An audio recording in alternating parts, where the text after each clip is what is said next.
considerations as to where we would settle and buy our home was busing for the children to get to the school. We knew that we were sending them to a school where they could get a Jewish education because of our faith, and we knew that there was busing available in the city of Rochester, and we made the down payment and been making the monthly payments all the way till now. That was something that was offered by the city, and that was something that was sort of the understanding that we're going to move there. We're going to be paying our taxes here, and I would say I probably paid enough taxes over the last 16 years to buy a couple buses. Certainly, if you look at it like some of the other speakers said, if you think about the money that was saved in educating our children, you know, we have, thank God, 6 children. You know, we're talking in the $1 million area.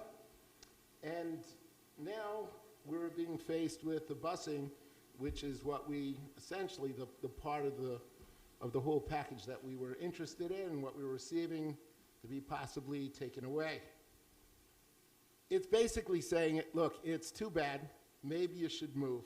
The only thing is, that wasn't told to us when we settled. It wasn't told to us when we agreed to all the things that regular citizens of the city agreed to.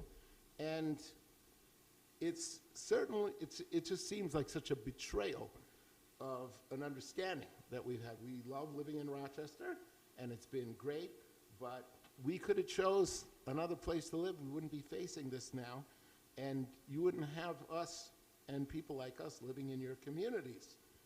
I don't know exactly where the tens of millions of dollars that was sent by the state and COVID relief went. I don't really know where the approximately 80% of the funding that's given by the state to the city school exactly goes. I do know that there was a union rep on the news on the Channel 10 talking about how the city school has more money than they know what to do with at this point. And I don't really know why the busing should be stopped for people that send their children outside a certain line when they're residents of the city. What I do know is that for everybody who's not in this category, everyone who sends their children to city schools, you're next. Other things will be cut.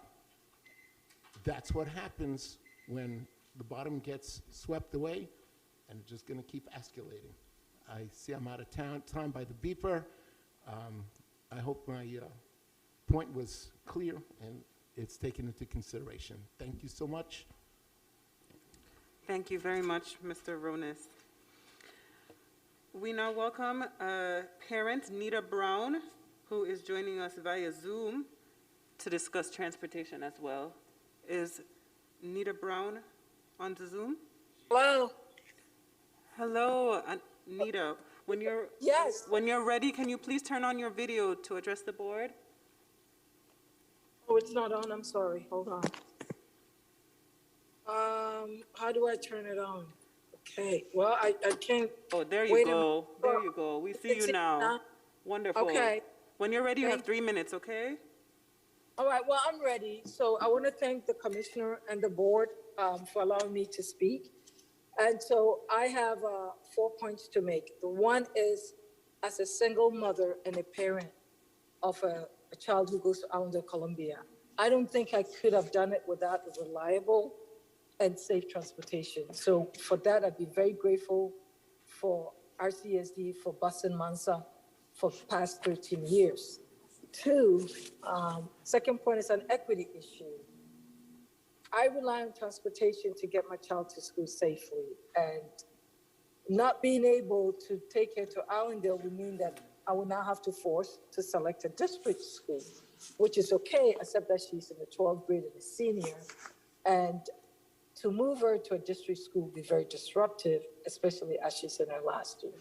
Third point I want to make is without transportation, basically, I don't have a choice as a city resident.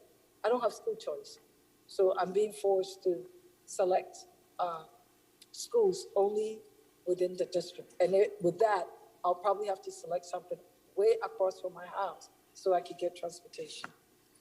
Um, and then the other one was, from what I understand, this issue came about because of a task force. Um, the district wanted the task force to look at transportation and feeder patterns. And so I'm still struggling to figure out how feeder patterns fits into eliminating transportations for public, parochial, and private schools. So that's my 3 minutes, and I want to thank the commissioner and Board of Ed members for taking my concern into account. And I believe my daughter also sent the letter. So I want to thank you. Thank you very much, Nita. We appreciate your comments tonight. Thanks. All right, we are moving on to our next speaker, who is Heshia Burnett. I hope again that I am not butchering that. Another parent speaking on transportation via Zoom is, all right, joining us shortly.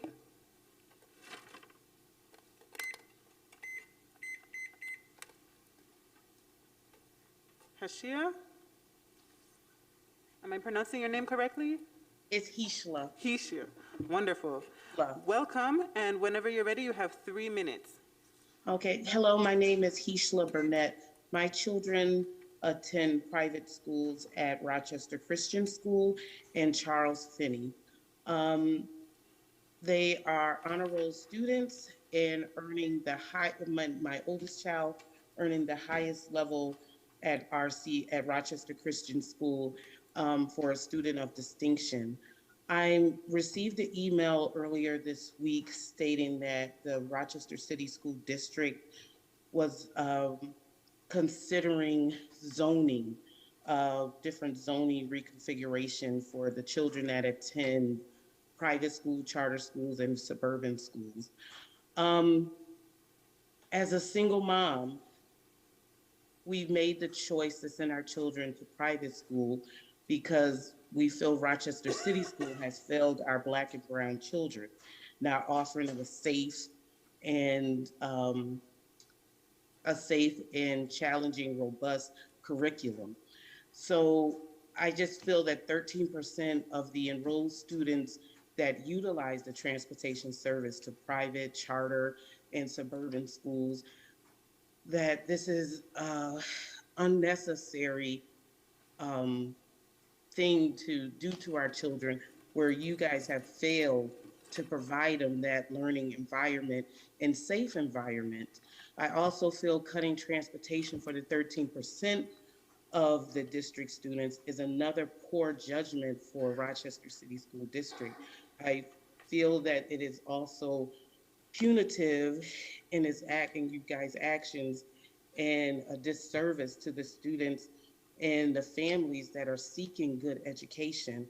I have the ability myself with a large family, if push comes to shove, to get my children back and forth to school. But what about that single mom who puts her kids on the bus and they're in urban, suburban, or a charter school or a private school, and she doesn't have a way to get her kids back and forth to school? And the children suffer. I grew up on Joseph Avenue and was allowed to go to Edison Tech, and not the school where it's in my neighborhood. It was going to Edison Tech, where they offered occupational and vocational training. I learned to be a child care provider, which I do to this day. Me and my mother own a daycare. That gave, even though I wasn't college bound because that just wasn't for me, but for someone else that's just like me, it gave me an opportunity to get vocational and industrial training so I can run a business that I'm running today. I just feel that it'll be another failure of the Rochester City School District to take this service away from our children. Thank you very much, Ms. Burnett. We appreciate your comments tonight. Thank you. Thank you for joining us. Our next speaker is in person, or has signed up to speak in person, rather. It's Chris Marasco, a parent speaking on transportation. Is Mr. Marasco here?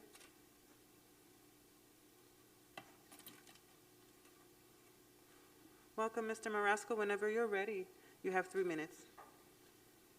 President White, members of the board, and guests, my name is Christopher Marasco, and I am the father of a first-grade student at St. Louis Catholic School in Pittsford. I am also a city resident. The city of Rochester has been my home for my family for over 100 years.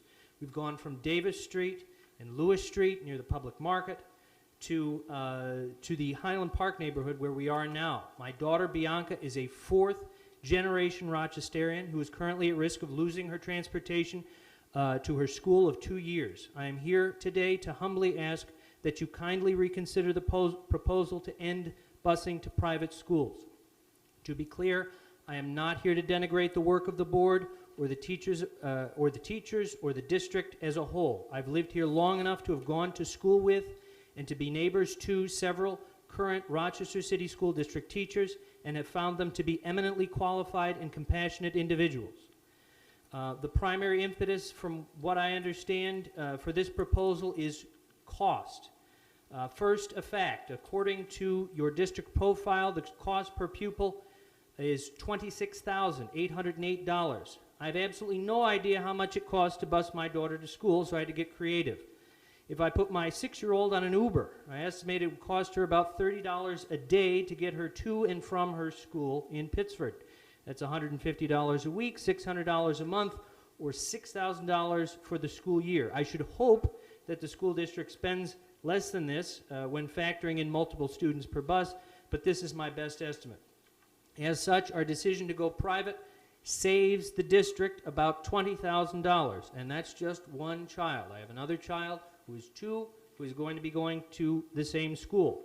If I am wrong, I would appreciate more accurate info. For my family, the decision to send our daughter to school at St. Louis stemmed from our sincere desire to integrate our faith into a quality education, something that the Rochester City School District rightly cannot do. There are currently 900 children like mine in the city that have made this decision. Removing the option of busing provides a disincentive for private-minded families and their tax dollars to remain in the city. The future of our city, in part, rests on its ability to attract and retain families. I am simply asking for the board to consider their fellow city residents sending their children to private and parochial schools who do not want to be shunned for making this decision. Thank you for allowing me to speak here tonight, and thank you for your consideration on this matter. Thank you very much, Mr. Marasco, for joining us. Our next speaker is our last parent, Jamelia Edwards, joining us in person regarding transportation. Ms. Edwards, whenever you're ready, you'll have 3 minutes, and welcome.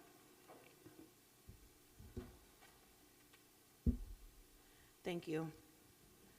I am the proud parent of a parochial school student outside of the city of Rochester in which I reside. In early September, I stood in front of the board as the founder of the Rochester Parent Action Network on behalf of my community, unaffected. Today, I am affected by the ongoing issues surrounding the Rochester City School District. As a single mother,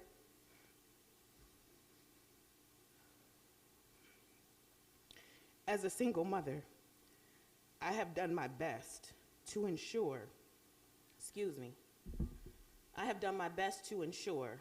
that my child is given the best possible educational experience.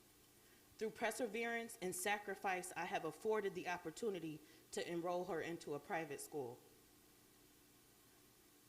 I ask myself, how dare the board consider denying her to that right of privilege? As a taxpayer in the city of Rochester, I demand transportation to the school of my choice. As a resident in the city of Rochester, we should be entitled to safe and reliable transportation to the school of our choice.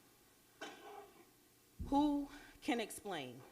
Who is to blame for the horrific issues we have faced from the beginning of the school year? Why are other districts able to recover but not RCSD? On 11/12, the bus driver never showed. An hour later, we were contacted by first student asking if we still needed transportation. At that time, I was 30 minutes late for work. On 11/15, a new bus driver arrived and had my 5-year-old cross the street at 7:39 a.m. At 8:15, I received a call from a concerned parent asking if the bus had arrived, which sent me into a panic because she was the next stop. For 45 minutes, I had no idea where my child was. The school bus did not arrive until 9:25, 45 minutes after the school bell rang. At 1:30 the same day, I received an email from the school requesting I pick my child up due to a lack of available transportation. What is a single mother to do without help or assistance from their employer? The transportation being provided needs to be addressed.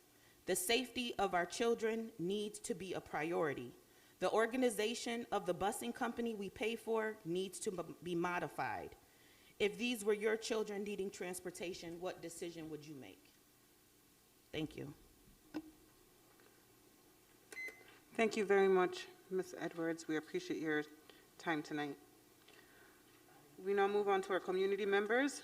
Our first person addressing the board is Sister Diana Dulce. I understand she's on Zoom. So just going to give her some time to come on. Sister Diana, whenever you're ready, you have 3 minutes, and welcome. Thank you. I'm trying to start my video. Okay. Can you hear me okay? We can hear you, but we cannot see you. All right. I've got a little blue circle going around. Let me start so I'm not wasting your time or my 3 minutes. So members of the Board of Education, thank you for this opportunity. My name is Sister Diana Dolce, and I am the founder and executive director of Hope Hall. Hope Hall is a school located approximately 2 miles west of the city line. We are a private, non-sectarian school for students who learn differently and need an entirely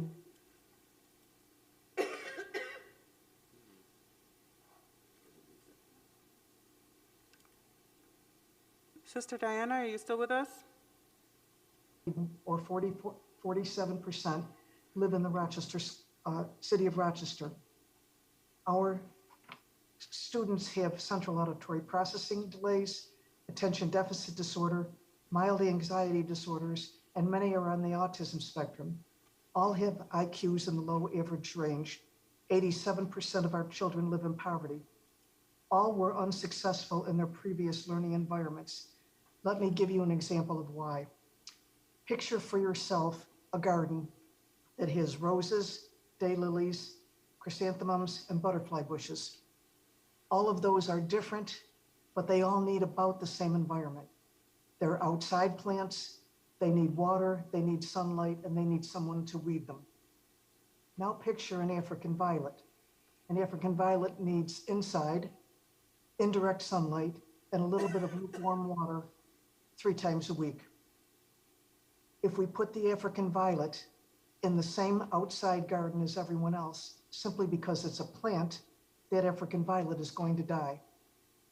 Our students are the African violets. And because the environment and teaching strategies used at Hope Hall are geared specifically to meet the needs of the African violets, we have had and continue to have a 100% high school graduation rate, and none of our students have dropped out. For 27 years, our Hope Hall has been meeting the academic and the social emotional needs of Rochester's children.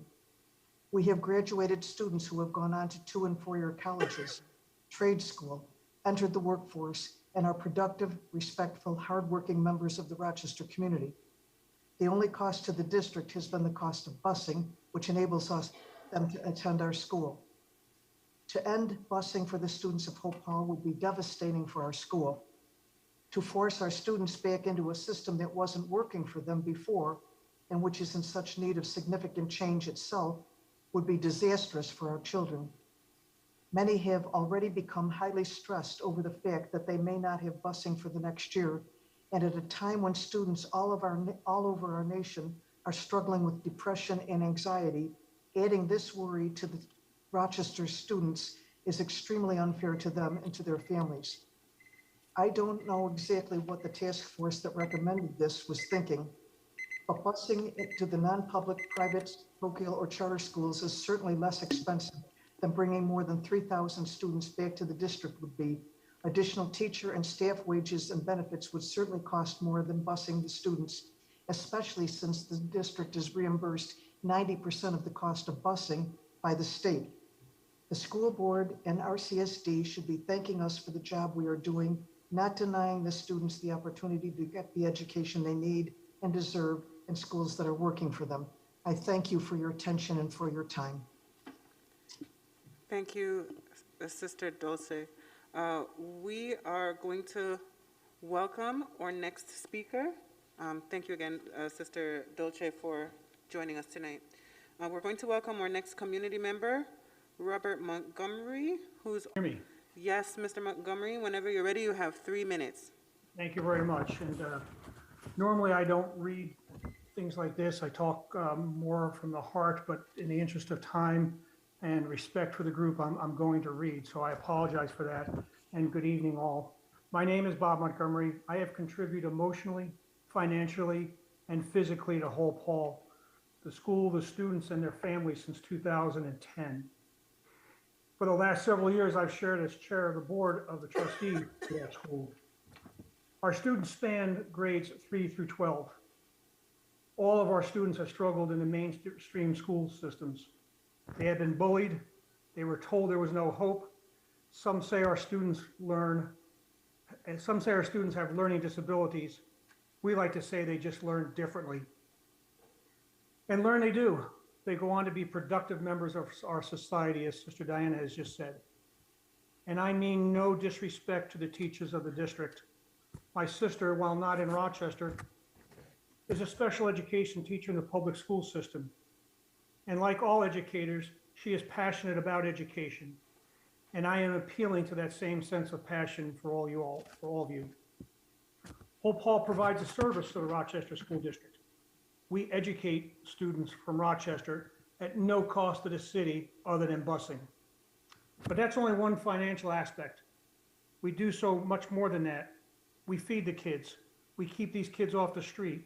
Whole Paul provides a sense of community for the children and the family that attend Whole Paul. We do that in addition to an education. And once again, we do this at a minimum cost to the city. And that cost is for busing only.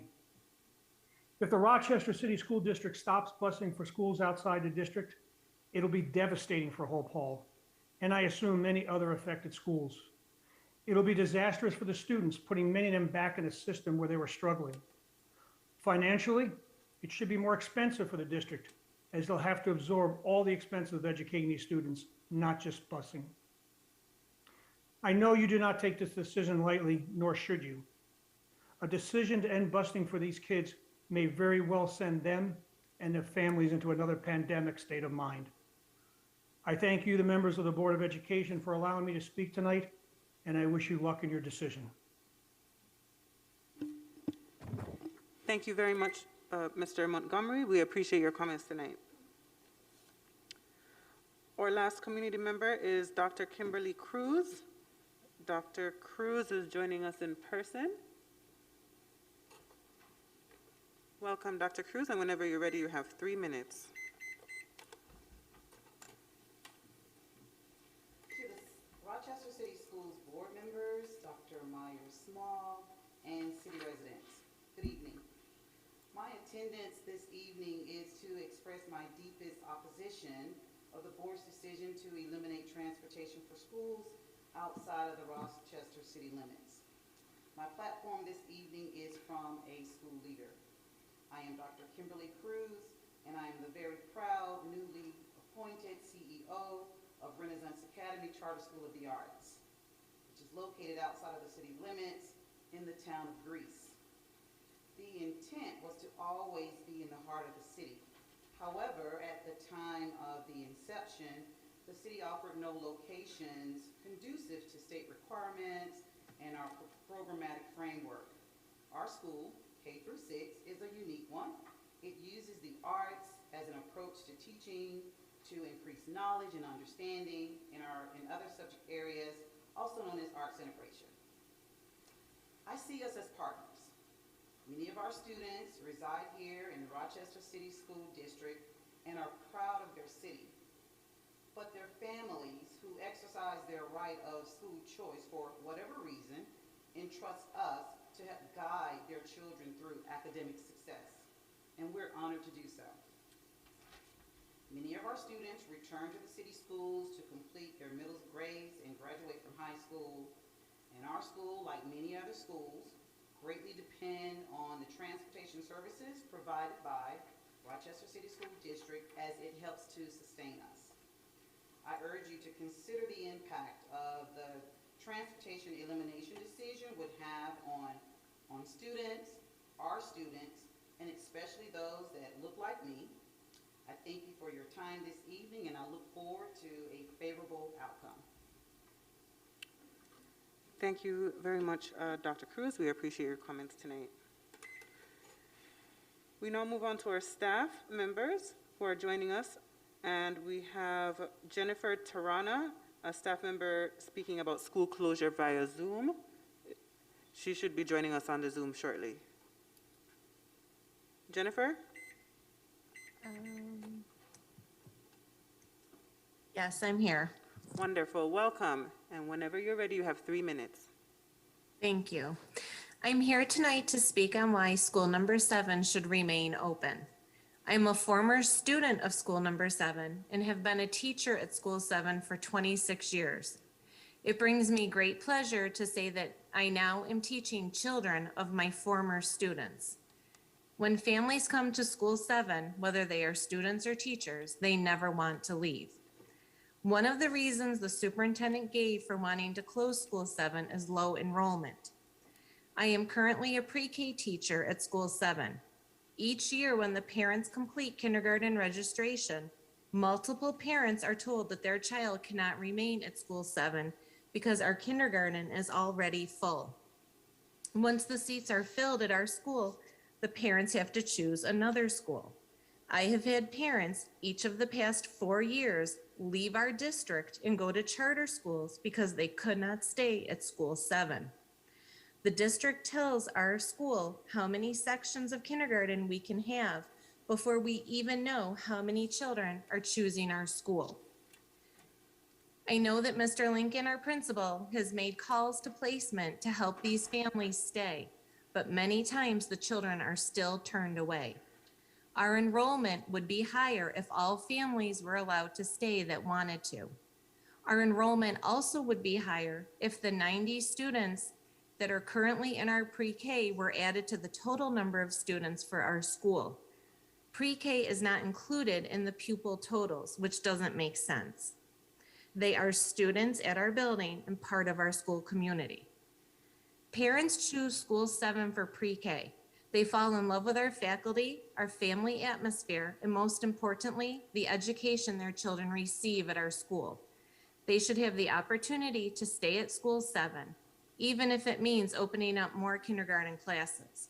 Currently, we have 3 full UPK classes and only 2 kindergarten classes.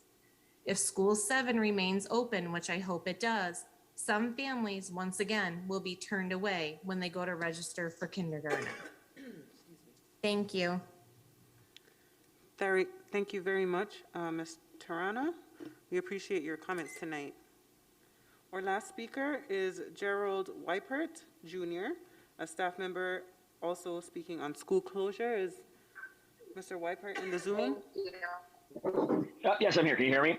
Yes, we can. I do hear a feed. If you are listening to us, you might need to turn that off. Yeah, let me just, is it off now?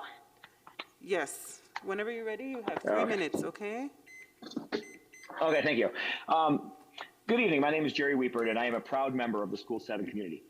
Last week, Superintendent Myers-Smalls presented a plan to close and consolidate various schools in the district. Unfortunately, it seems that the figures that she's using are very selective, and like an old bucket of water, they won't hold water upon further inspection.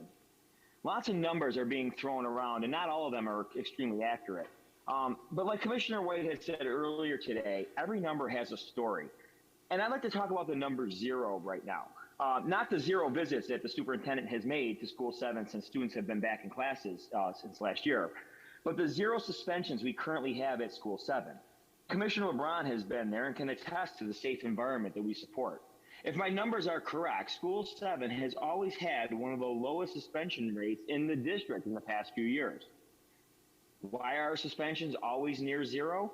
It's because we've implemented restorative practices with fidelity and taught our scholars the zones of regulations so that they can tell us how they're feeling. This has promoted dialogue, relationship building within our school community. Our students often ask to hold peace circles to help stop conflicts. And our staff encourages open dialogue about feelings and how to solve conflicts so that disputes end in most cases very peacefully. In a time when we have record violence in our schools and in our community, the superintendent plans to close one of its most successful restorative practices schools. It doesn't make any sense. Closing your most successful building in terms of restorative practices does not instill confidence in any safety plan, but it destroys it. Not only are we creating uncertainty for these students in a district plagued by chaos by right now sending them off as if they were evicted from their school building, I hope between now and when the board votes to in the future of this meeting, any meeting that we held is more than just lip service to a short-sighted plan. I hope we actively listen to all the stakeholders, parents, students, and staff members. Like it was said, every story has a number, and the number 7 is my most important number because of all the stories of my scholars and their families. The stories of School 7 need to be heard before we cast them off into the unknown to save a buck. Thank you very much. Thank you very much, Mr. Wiepert. We appreciate your comments tonight. Mr. President, that does conclude the rest of our speakers. Again, folks may sign up to speak by calling or emailing the board.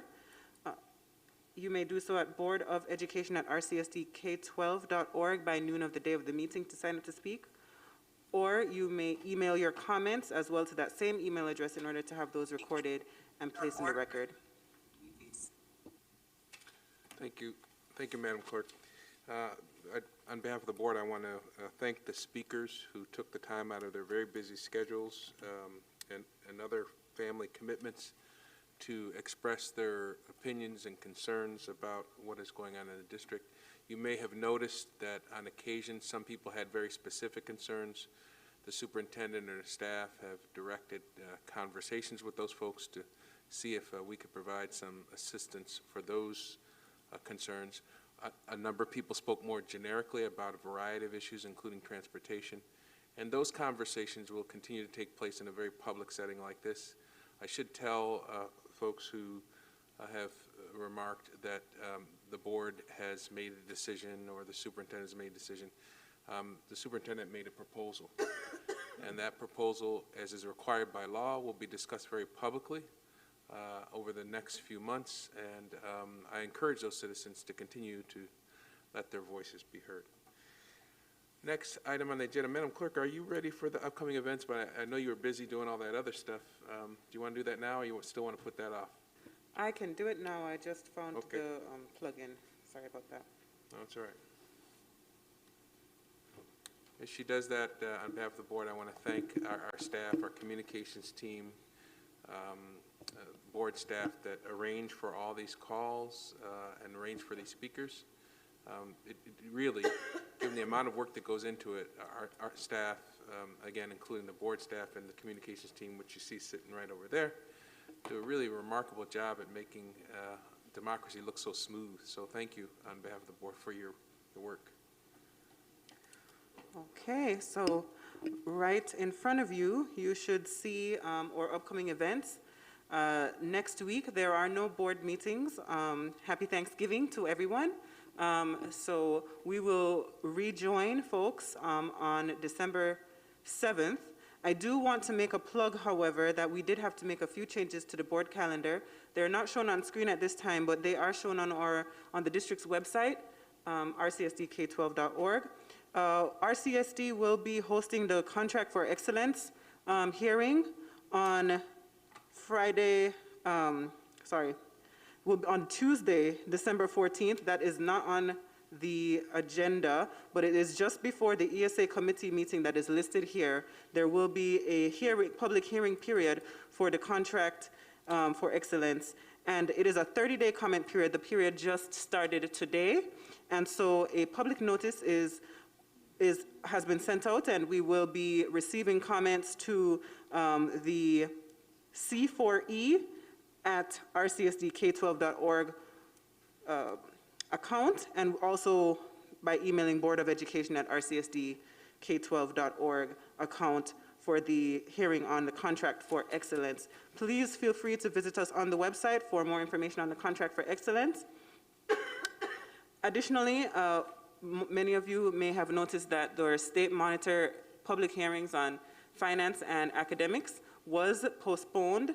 It was originally slated to take place this past Tuesday, but will now instead take place on November 30th. So that is also not shown on screen, but I wanted to highlight that is also on our calendar now, and we will put out an updated calendar in the next meeting that you have, so that it's all there. But if you do go to the website, November 30th, we will now hear from our state monitor, Dr. Shelley Jallo, who will provide updates on the fiscal and academic plans for 21-22 academic year.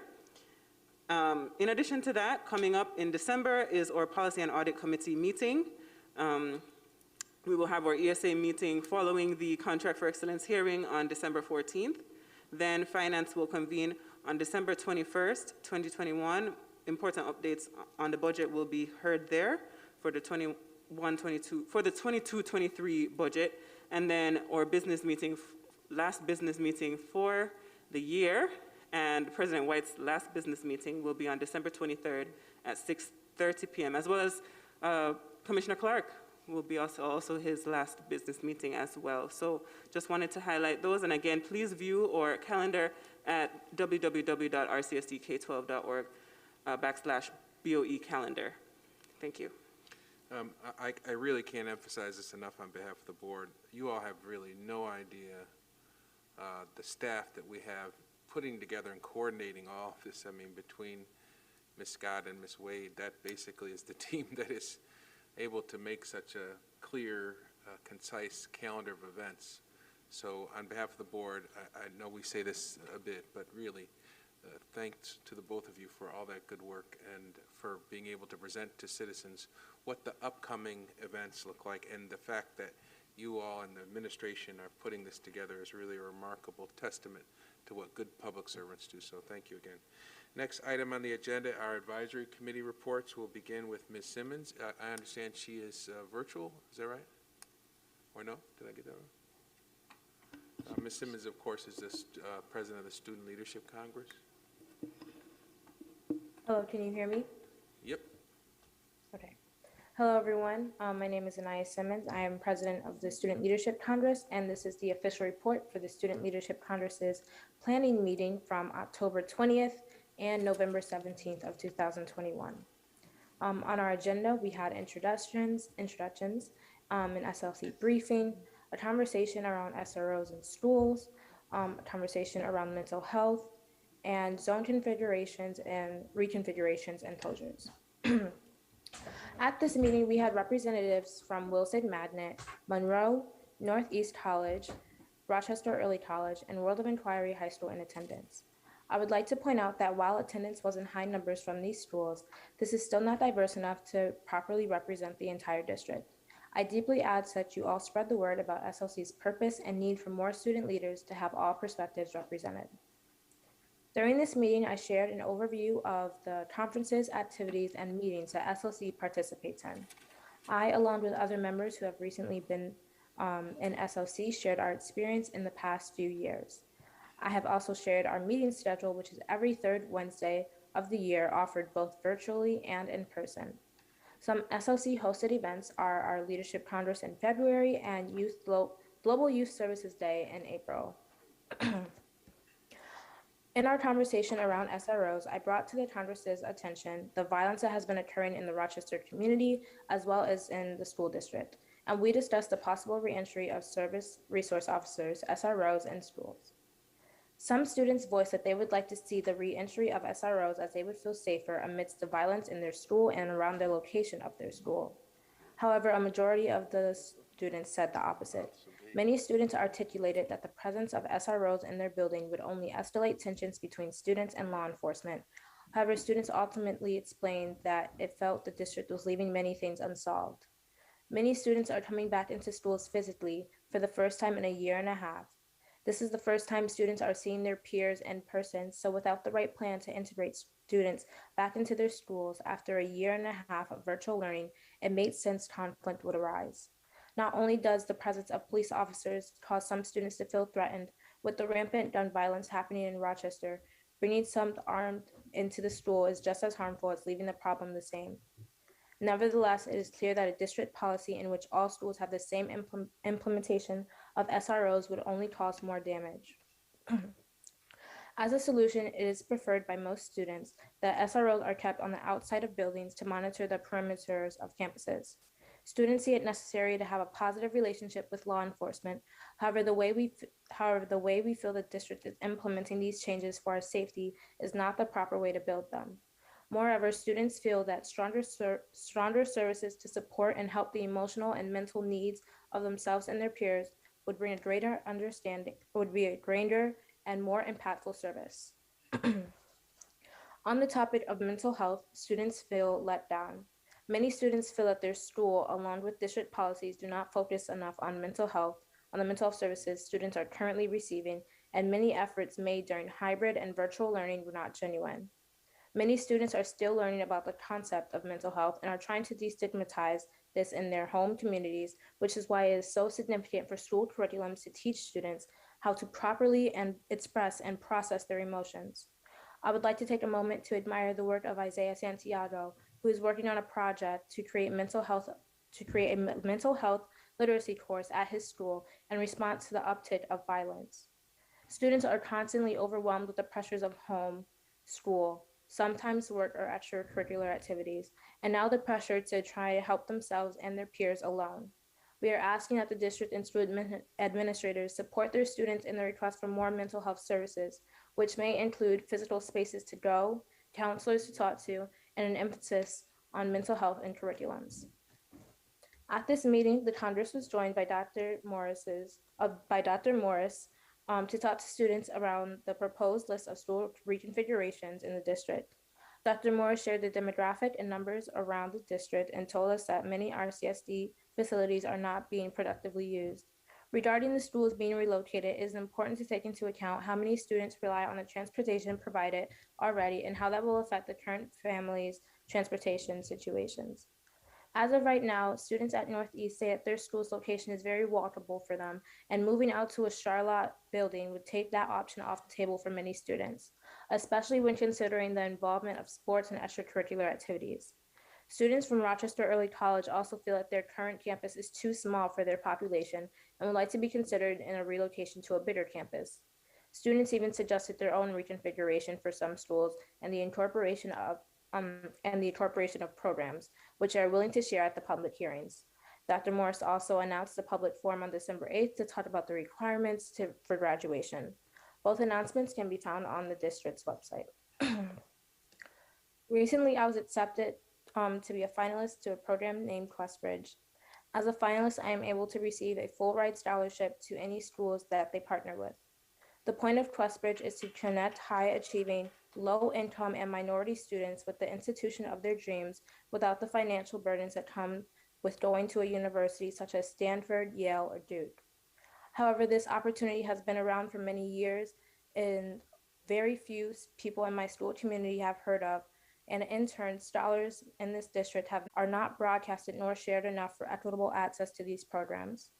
I brought this up to ask the district, school, and community members how we can do better at providing students with opportunities such as QuestBridge so there is equitable access to these opportunities. For this month, I have no comment on any of the board resolutions. On behalf of the students, thank you. Ms. Simmons, thank you very much. I do have one question. I noticed your shirt says Harvard undergraduate. I can't read the rest of it. Is that something you're involved with, or what's up with that?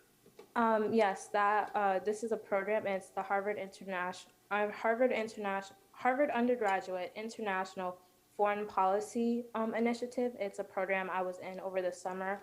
I was selected to learn about foreign policy and have conversations with diplomats, ambassadors, and just other people in the foreign policy sphere to learn more about that. And as a result, I received some merchandise from them. So let me ask you on this issue of Questbridge and a Harvard undergraduate program. On Questbridge, the district, probably needs to do a better job, or we all need to do a better job at informing students and families of these opportunities. How did Yes. you find out about, for example, Harvard undergraduate program that you went in? Did someone recruit you, or did you or your family, or how do you find out about these opportunities? All the opportunities I find out about is through my own research. I sat down my sophomore year, really, when we got into virtual learning, and just kind of thought, what could I do with my time? And that's when I just sat down and researched anything and any programs that were still available for high school students virtually. And that's how I found many of the opportunities I have or have received this far. I got 3 of my own kids, but I got to tell you, I'm very proud of you, and I know my colleagues are too. It just does the heart really good to see somebody who is taking full advantage of all the opportunities out there and doing really well. So I'm very proud of you. Any other questions for Ms. Simmons? She always has some of the most thorough reports that we get, so thanks again. Next on our... Mr. President, yes. just would like to say that Yep, to our students' report that, the district does have to do a better job in ensuring that we have those opportunities. She did that research individually, but the district also has to do that kind of research as well to ensure that our students have that information and it is available to our students. So. And, I hear this all the time, that, and it's just not in Rochester, that particularly students of color and young women, aren't aware of all these scholarships, and that oftentimes these scholarships, no one ever collects or takes advantage of these scholarships. So people would do well to follow your lead in terms of maybe exercising as they wait for schools and districts to pass out this information. There's nothing like just doing it yourself, because you can prove that there are opportunities out there. So again, thank you for for serving as a role model, but also thank you for reminding us as a district that we can do better and making sure that people know that there are these opportunities out there. Any other questions or comments for Ms. Simmons? Okay, next, thank you, Ms. Simmons. I assume you got some homework to do? All right, yes, she said yes. Next, advisory council report would be from PLAC. I understand that the Vice President, Ms. Harrison, is going to provide a report.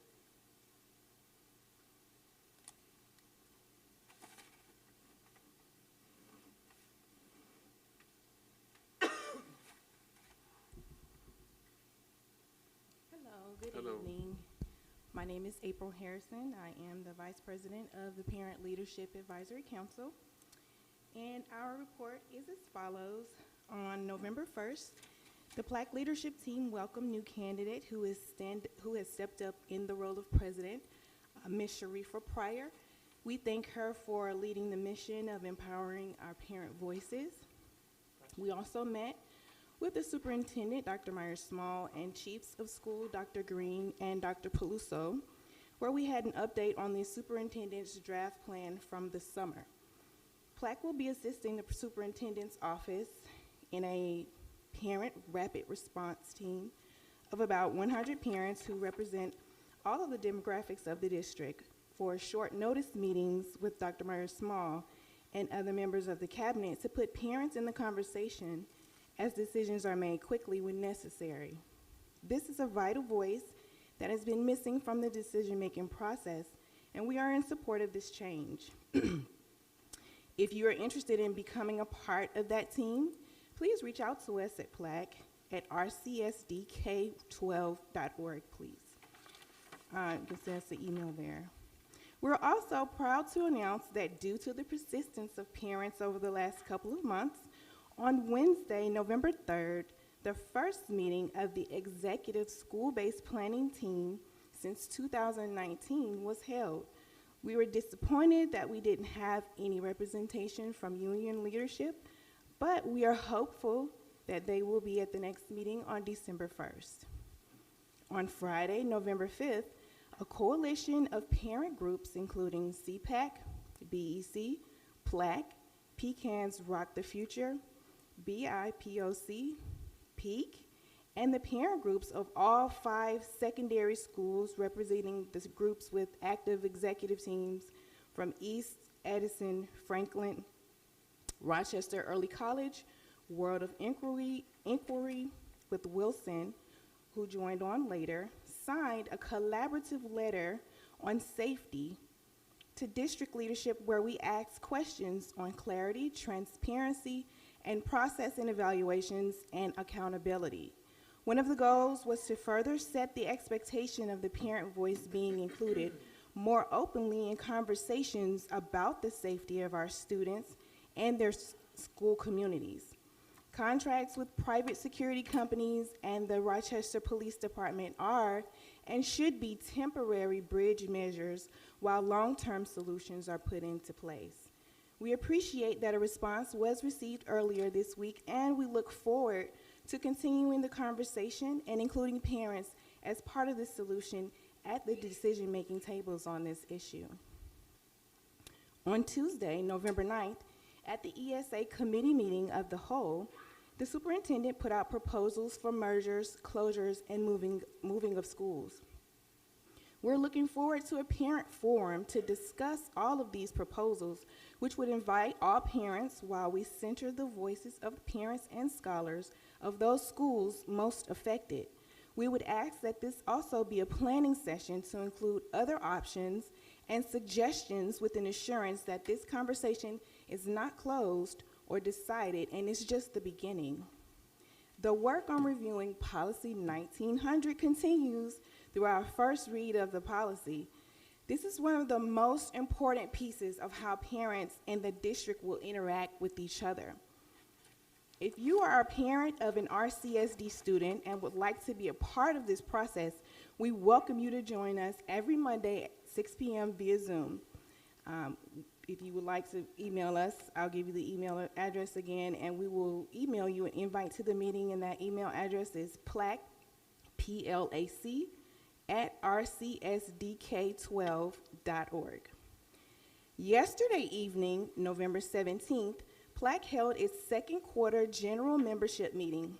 Dan Hurley and his team from the Office of School Innovation hosted breakout rooms where PLAC parents chose to be a part of planning for summer school, the District Comprehensive Improvement Plan, participatory budgeting, or the data-wise improvement process. The groups will be active work groups going forward, and we're excited to be placing parents at the tables where decisions that affect our scholars are made. The second half of the meeting focused on leadership within our school communities.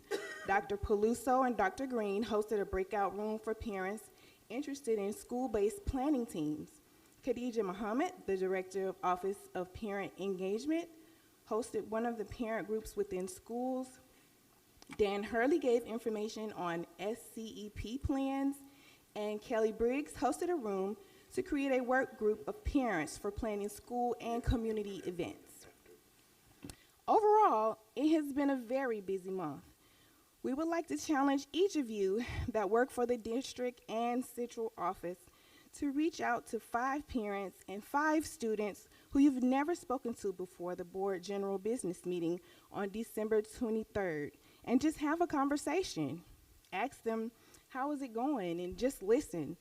There is something hugely restorative in being an active listener to people that have been left out of the conversation for so long.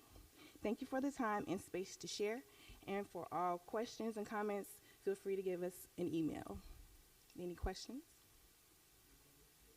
Questions for Ms. Harrison? No? Thank you, Ms. Harrison. I know Ms. Hetherington is here. And to the new president, Ms. Pryor, thank you very much for your service, and we look forward to continuing to receive these very comprehensive and thorough reports, some of the best we've ever had coming out of our Parent Advisory Council. So thank you again. Next on the agenda is the Bilingual Council.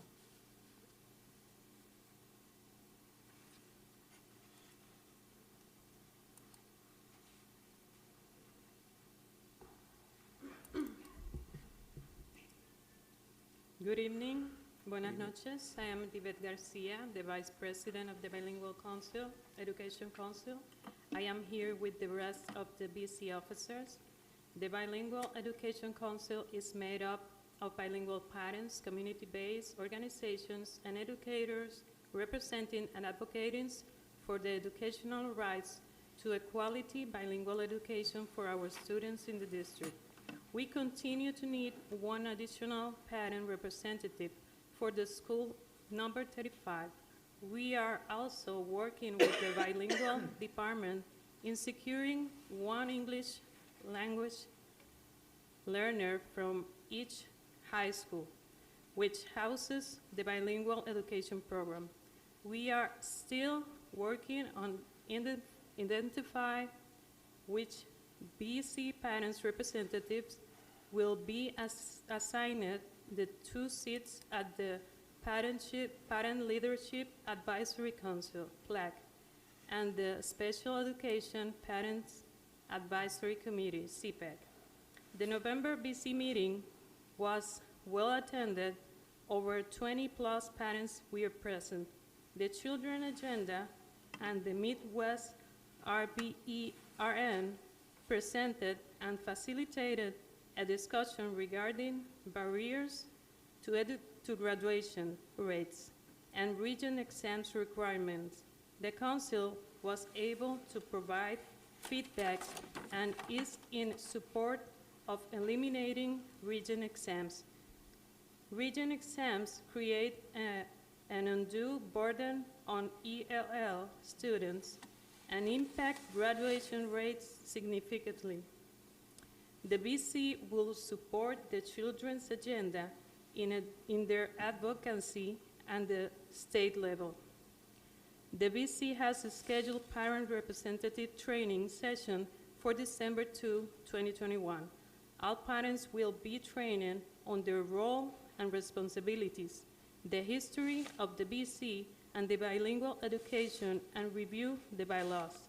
In December BC meeting, we will review metric results for exam discussions, school closures, and in addition, we have requested Christopher Miller attend to discuss the retention and recruitment of the bilingual teachers and administrators for all building,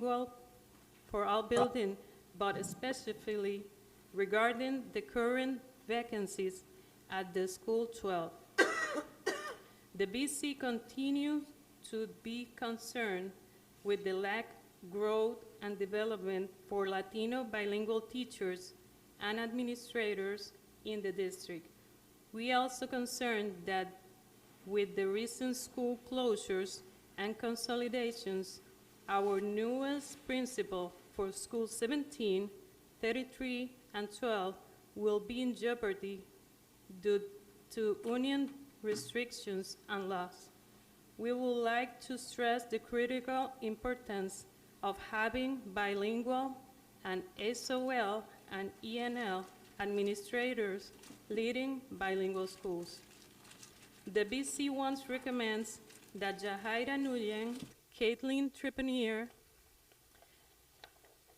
and Melody Martinez Davis, all who either have a strong bilingual ENL and or SAL background or are bilingual, to remain as principal of their prospective bilingual schools. We are still coordinating with the bilingual department and provide feedback on the hiring and restatement of the executive director. We would like to know when the BOE wants to schedule a presentation and training about the history of the Bilingual Education Council and the 1972 settlement and the MOU. We also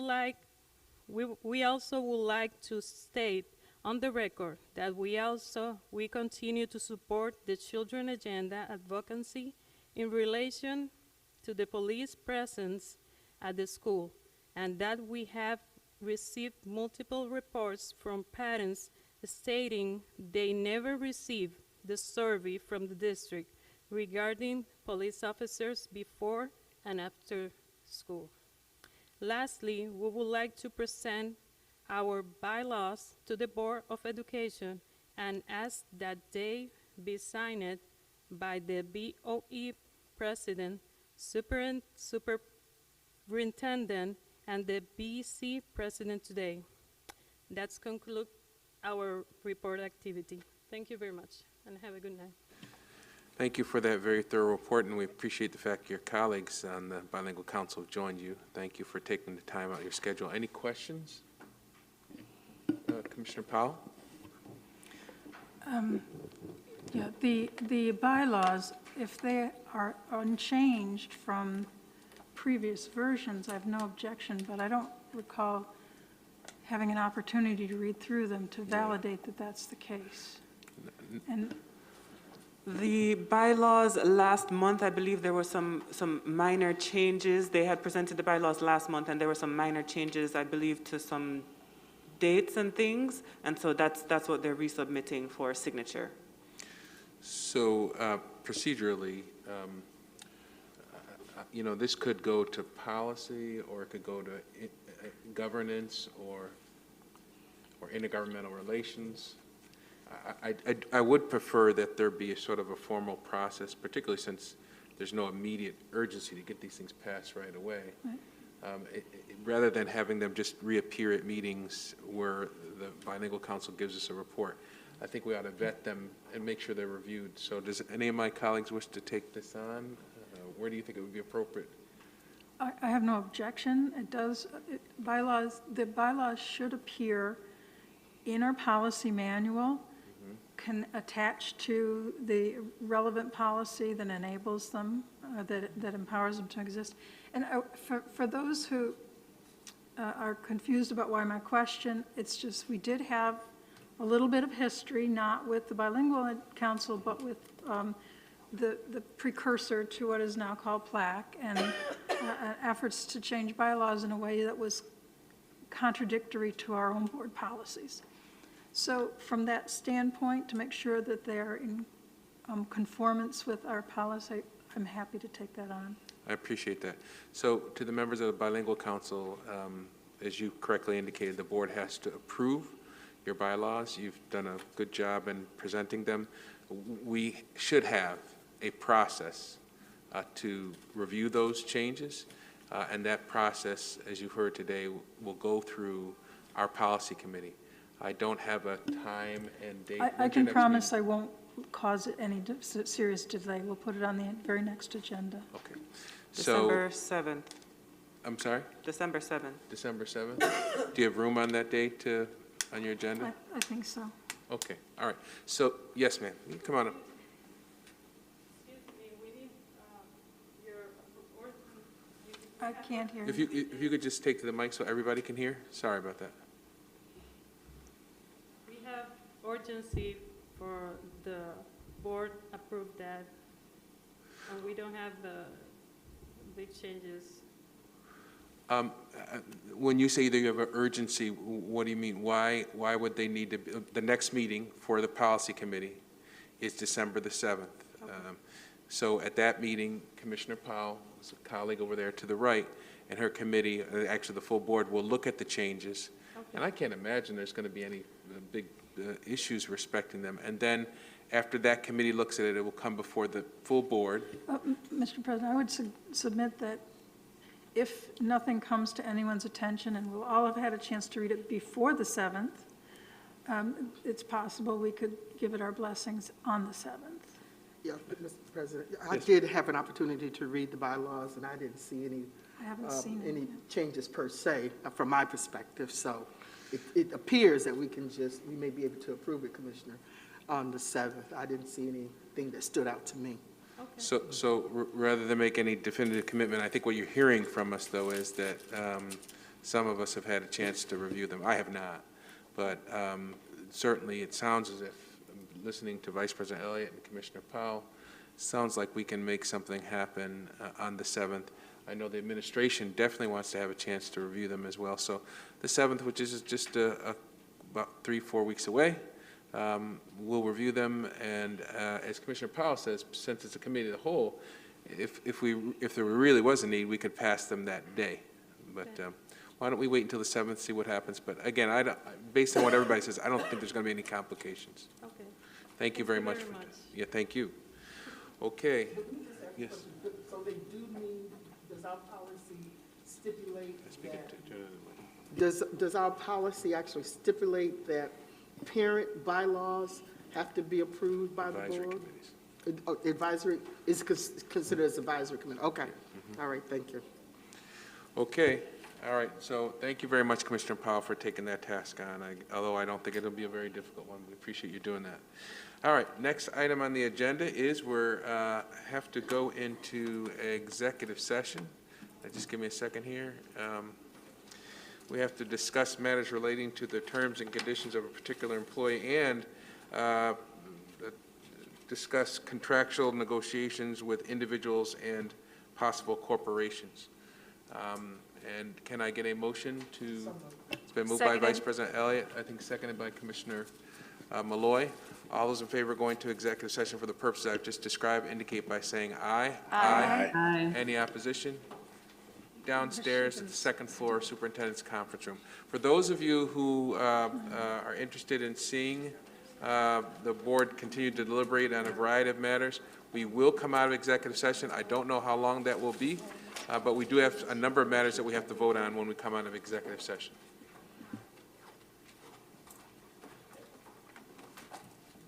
Are we up here or done?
Good evening, everyone. We're back, and we still have a considerable amount of our agenda to get through.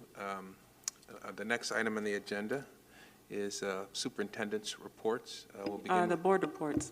Oh, thank you very much. I'm sorry. Yes, let's begin with. Give me 1 second. CIGR. Yeah. Good evening. The CIGR committee met as a special meeting on Tuesday, November 2nd. The following things were discussed.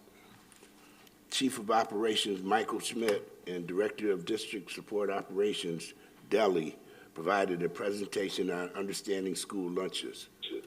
They highlighted the meal components and nutritional information guiding the district's provision of students' breakfast and lunch.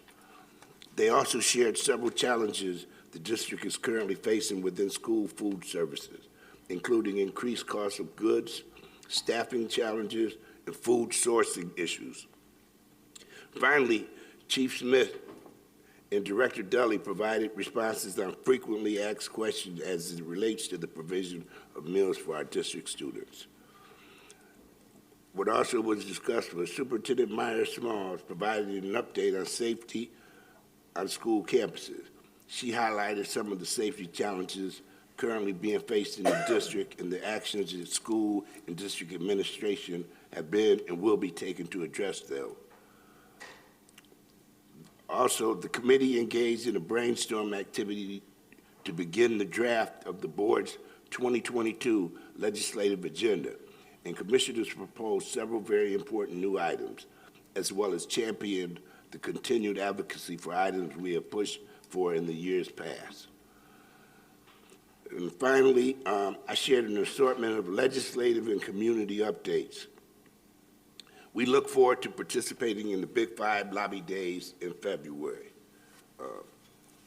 The next CIGR committee meeting will be Tuesday, February 1st, 2022. But let me note that our legislative agenda development will be added as a discussion item to other committee meetings as needed in order to prepare for our legislative breakfast. And that concludes my report. Thank you, Commissioner Adams. Any questions for Commissioner Adams? Then let's move on to ESA. Thank you, Mr. President. The Equity and Student Achievement Committee. Your mic. Thank you. The Equity and Student Achievement Committee met as a committee of the whole on Tuesday, November 9th. During that meeting, the board considered several human capital resolutions related to the appointment of individuals to district positions and resignations, as well as a resolution on the agreement with the City of Rochester Police Department for police services at arrival and dismissal.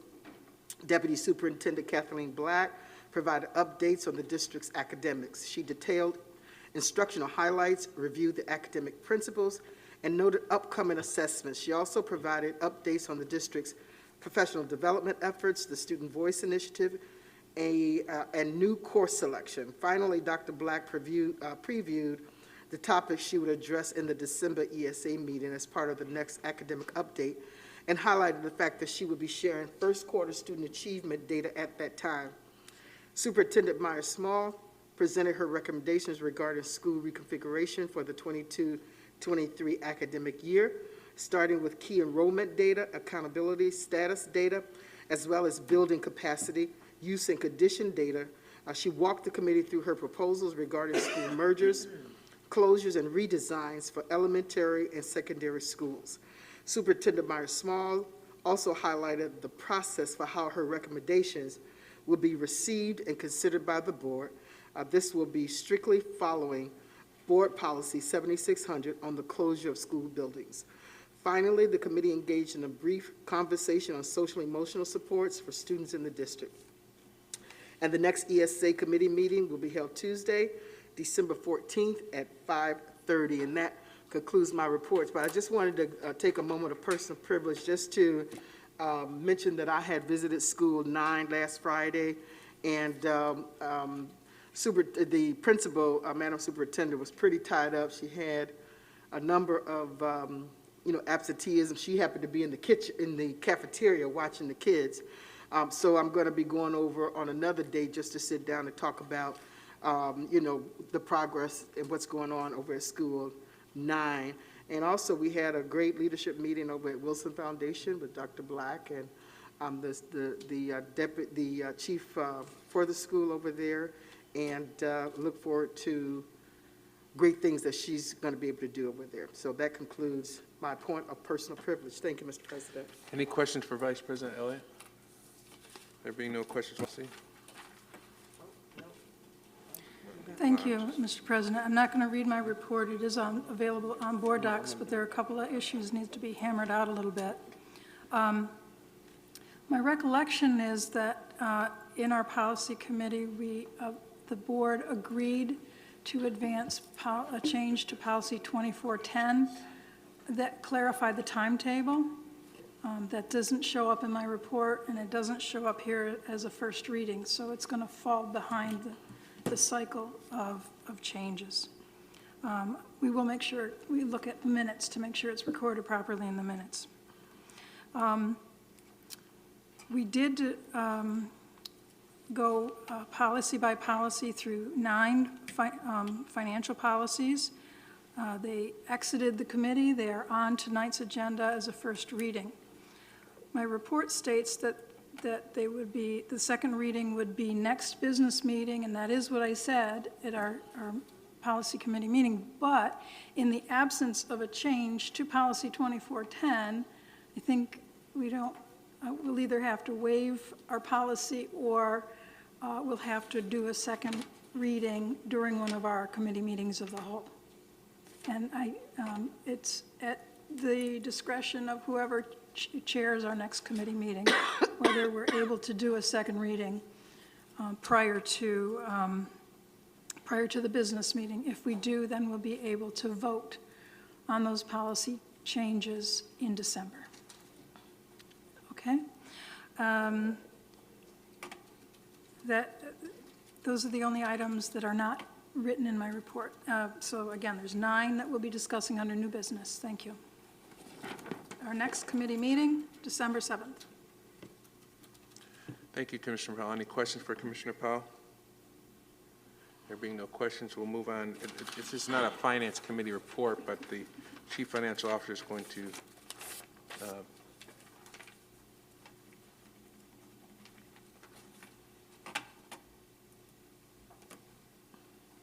do a presentation.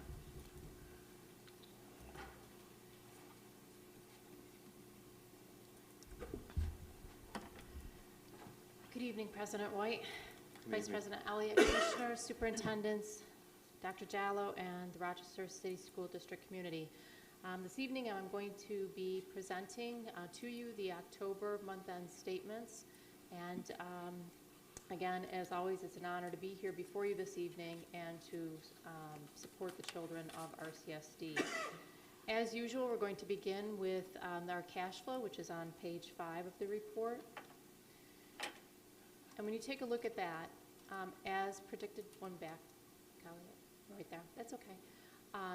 As predicted in September, we started to see the decline in the October liquid cash balance. You're going to see that decline continues to happen for a while, approximately until January timeframe. And again, that was one of the low points that we had originally identified that we needed to watch October.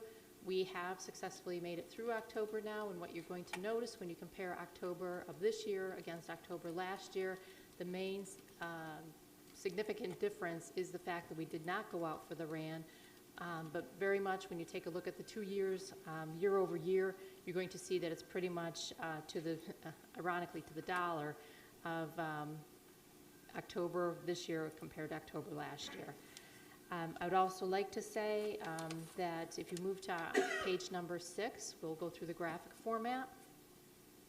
And again, you're going to see the trend continuing downward as stated when you were in the numeric document. What we need to pay particular attention to are those values, those low points, and most especially in March, because in a given March, the week of March 11th, our cash flow will actually be declining to $3.6 million. So when you take a look at that and compare it to the October month-end liquid cash flow balance of 54 million, you'll realize that there is a significant difference there. So again, what we need to do is remain disciplined in our spending and to make sure that we're going to effectively and efficiently manage our cash flow process. I would also like to say that with that in mind, it means that we really have to be careful with any unplanned budgetary expenditures. We need to be absolutely cognizant of that. And then once we get past the low points, we will have some additional funding coming back in, and then we'll be in a much more positive place financially. I'd also like to let you know that when you're taking a look at this cash flow, it is our regular business operational cash flow, and it is married with the SRSA expenditures that we know to date that we already will be experiencing. And we do have, I see a low battery. It's okay. When you take a look at it, we have, as Dr. Myers-Small was saying earlier, there is the prioritization of the expenditures within SRSA. And so again, we're mapping that to our operational cash flow to make sure that we do stay absolutely liquid. Carlene, do you mind, because I think it's important to make sure we really focus and just reiterate the fact we are getting an influx of money, and we are very grateful and appreciative for that. But we have to just make sure that we understand, let me take this off so you can hear me, that we have to be very mindful of our cash flow. So that second round of CRSA, for example, is about $45 million, give or take. We can't just put all of those things into a spending kind of plan. We have to be very mindful. And as, excuse me, Carlene said, we have to prioritize and to make sure that that lines up with the money that we have on hand. So, you know, there are lots of things that I know that we want to move forward, and we're excited about the fact that that second round of CRSA was approved. But Carlene is really going to be working in tandem with Kathy and with Janelle and Chris and others to make sure that that doesn't put us in a detrimental financial state. Correct. And it's important to note too, and to remember that the SRSA funding is over a 2-year period and ARP will be over a 3-year period. So again, right now we're just focusing in on the first year of the funding. And it's reimbursable. We have to turn that in. We don't have it and can draw away from it. That's correct. Yep. Oh, okay. Mr. President, how do you want to handle this? Sorry, I just wanted to insert that piece. How do you want to, because I have some questions on this graph, but if you want to wait until you're completed, however you want to do it, I'm okay with it. It doesn't matter. If you want to go ahead, that's fine. So tell me what's happening here on this graph and why are we so low? It's projected that we're going to be at a $3 million point in, say, March 1st. And where is this influx of money coming in? So just explain financially what's happening with the entire graph. Sure. Thank you. When you take a look at the overall cash flow on a week-to-week basis, we have a very it's a very complex chart where we're actually mapping out every single expenditure within the district. And so when you're taking a look at all the normal business operations, be it payroll, be it payments to vendors, all of that is mapped week by week. It's that detailed. And that then is mapped out against and matched against the revenue coming in. So any state aid, any grant money coming in, anything that we are anticipating to be in receipt of is then matched against those expenditures. So at that point, when in that week of March 11th, it's just that we are anticipating the money to be coming back in because we're on a reimbursable basis, again, as Dr. Myers-Small had stated, with the SRSA money and with ARP, so that we have to expend the money first out of the general fund, and then we'll be reimbursed through the special aid once the state reimburses us for the expenditures that have been submitted. We are giving ourselves leeway in the calculation in that we're saying, okay, they're not going to be able to turn around this money quickly, and so we're planning a 2 to 3 month period time frame, and from the time the money is expended to the time we get it back in. That is being conservative, but at the same time we want to be realistic because we realize that every other school across New York State is going to be submitting their claims as well. They're not on a reimbursement basis unless they do have a state monitor. It's only state monitor designated schools that are on a reimbursement basis. So we have to work very closely with state aid to make sure that the folks know that we are making a submission for the reimbursement, and we will be continuing to share our cash flow with them so they understand our points of vulnerability, so there will not be any kind of a delay to take us into a negative cash flow position. Thank you for that. So how are we communicating this information to our schools that, say, March 1st, Right. you know, we don't have, we're low in terms of cash flow? How are we communicating that to our Excellent builders? question, very excellent question. Thank you for asking it. We are trying to work on a very methodical basis to say, okay, school, I know 54 was being discussed in the back of the room. School 54, you were allocated. Again, the school money is by ARPA, it's not SRSA. But again, we are letting individuals know. Chris was speaking of some of the incentives, for instance, that we will be awarding through SRSA. When those incentives will be going through, that then is going to be, the budget codes will be established, and then the monies will be paid out through those budget codes. So we're notifying people when the money's becoming available to them and keeping in sync with them to make sure that they cannot tap into their money prior to the time period it was designated to be paid out. So in other words, very short summary of that, people will not have access to their grant money until the time frame in which it was aligned with the prioritization of when that expenditure would take place. Okay, so, and they're clear about that in the We are buildings? getting all the information out to people, and again, we've just started, because the money was just approved, we're in the process of getting that information out. But we cannot have people expend money that was deemed to be a first quarter expenditure. We cannot have them expending it now, otherwise it will throw off the flow of our liquid cash position. Well, I have a question about that, but I won't take the time because that may cause some issues too if they haven't spent the money. You're right, and so we are staying. So they should have spent the money. Right, there will be, people have to stay on track with the expenditure, and that's another part of our team. We meet weekly. Okay. And so it's a team of individuals coming together from all areas, basically, whether it's grants, accounts payable, procurement, budget, accounting. All individuals are coming forward to meet to say, okay, what do we have going on? What do we know at this point in time? What do we have going on? What's going to be going out the door? What's going to be coming back in? And we're absolutely staying, in sync with each other to make sure we cannot afford a slip here. Right. So that's right. why we have so many individuals involved in this process to make sure it stays right on track and runs smoothly. Yeah, But to your point exactly, again, another excellent point. Once it's identified that money will not be expended that was put into the application, we have to get that redirected through an amendment and back out so it can be utilized. And especially now where we are with SRSA, we've lost some time since with the delay in getting our application in. We have to make sure we stay right on top of that because it is only a 2-year window with SRSA, and we want to make sure those monies are fully expended. All right, thank you. Thank you. Any other questions on cash flow? Okay, if we go back to the report, the memo, we have tried to provide you with the bullet points with regard to what has changed within the revenue for this particular month.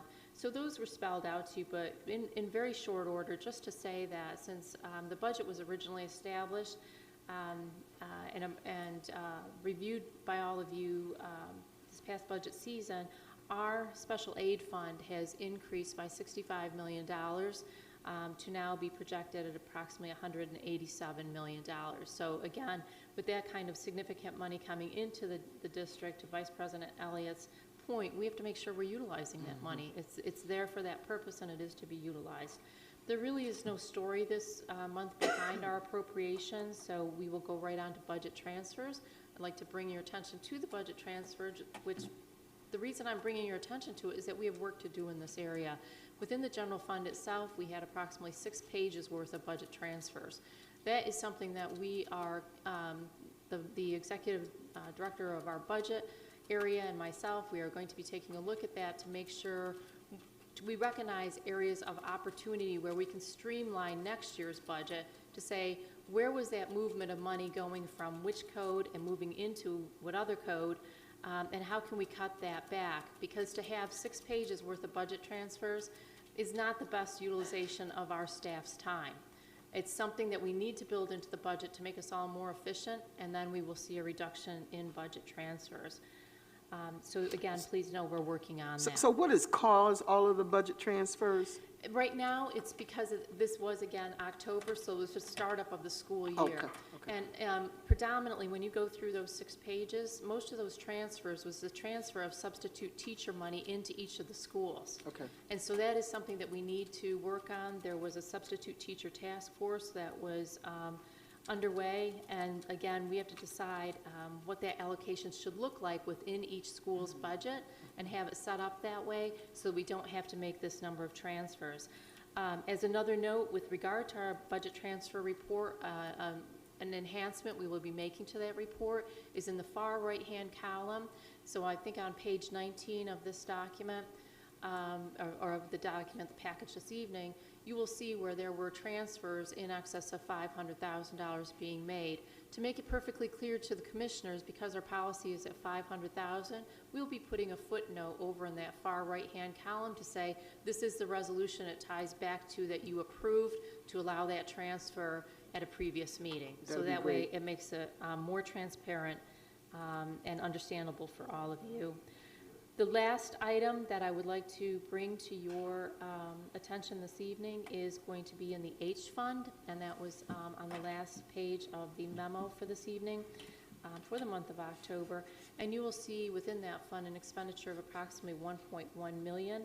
To tie it all together for you, and I will not belabor the point here, that exact transaction is covered this evening in your board packet, and it's Board Resolution 2021-22-277. And that is Cherry Road, which is an entity that will be involved in the PeopleSoft to Oracle conversion. So again, you have the executive summary for that in your packet this evening, but I did want to point it out. That was the most significant transaction within the H Fund in the month of October. Any other questions with regard to the finances? Okay. The one other thing I wanted to mention is this evening you will have the walk-on resolution for the fund balance assigned fund balance allocation for your approval. We very much appreciate your support of that resolution this evening because we do need that to close our books for the 2021 school year. And you were provided with an executive summary that went over that resolution in more detail. And in addition to that, in addition to the executive summary, we did ask our external auditor, Kathy Barrett, to join us this evening via Zoom, and she will be going over the different types of classifications within the fund balance to bring more clarity to the fund balance topic. We've been discussing it now for a number of meetings, and we just want to make sure that you all are comfortable with those definitions and how that fund balance then can be utilized. Hi, Kathy. Good evening, and thank you for having me. Fund balance, the designations were designated and defined within Governmental Accounting Standards Board Statement number 54 that was released a number of years ago. And there are basically 3 types of classification of restricted fund balance. And I use that name loosely because the first classification is called restricted fund balance. And that's restricted for a specific purpose. And the restrictions are from externally imposed by creditors, grantors, contributors, or through law. And that's generally through general municipal law and education law, or through enabling legislation. The second classification is called committed fund balance. And this takes formal action of the board to commit funds, and that would be through a formal resolution. Those committed funds cannot be used for any other purpose unless the board itself removes or changes the specified purpose of those committed funds through a resolution.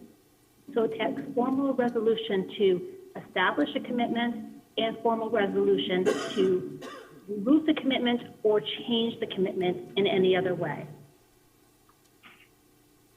Then the last type of classification is assigned fund balance. And this is constrained by the district's intent to be used for a specific purpose. The actions necessary to remove or modify an assignment is not as prescriptive as it is with committed fund balance. Constraints imposed by this are more easily removed than that under the commitment classification. So whereas committed fund balance requires a resolution to remove or redeploy those assets, under the assigned classification, really it just takes a consensus of the board to remove, modify, redeploy those assets.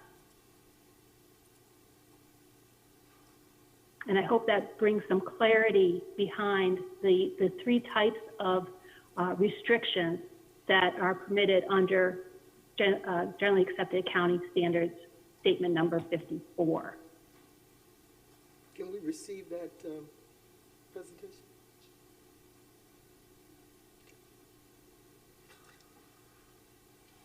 Does anybody have any questions? Anybody have any questions? No, it doesn't appear so. It is. Are you all set? Dr. Pierce? I am. You're Thank set? you so much. Thank you. Okay. Commissioner LeBron, I believe. Commissioner Powell, did you have a question or are you making a comment? If Commissioner LeBron wants to speak, I'll let her go first.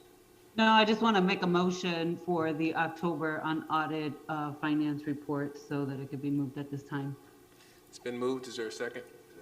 It's been seconded by Commissioner Adams. All those in favor indicate by saying aye. Aye. Any opposition? The ayes have it. Commissioner Powell? I'm not entirely sure what the presentation was for.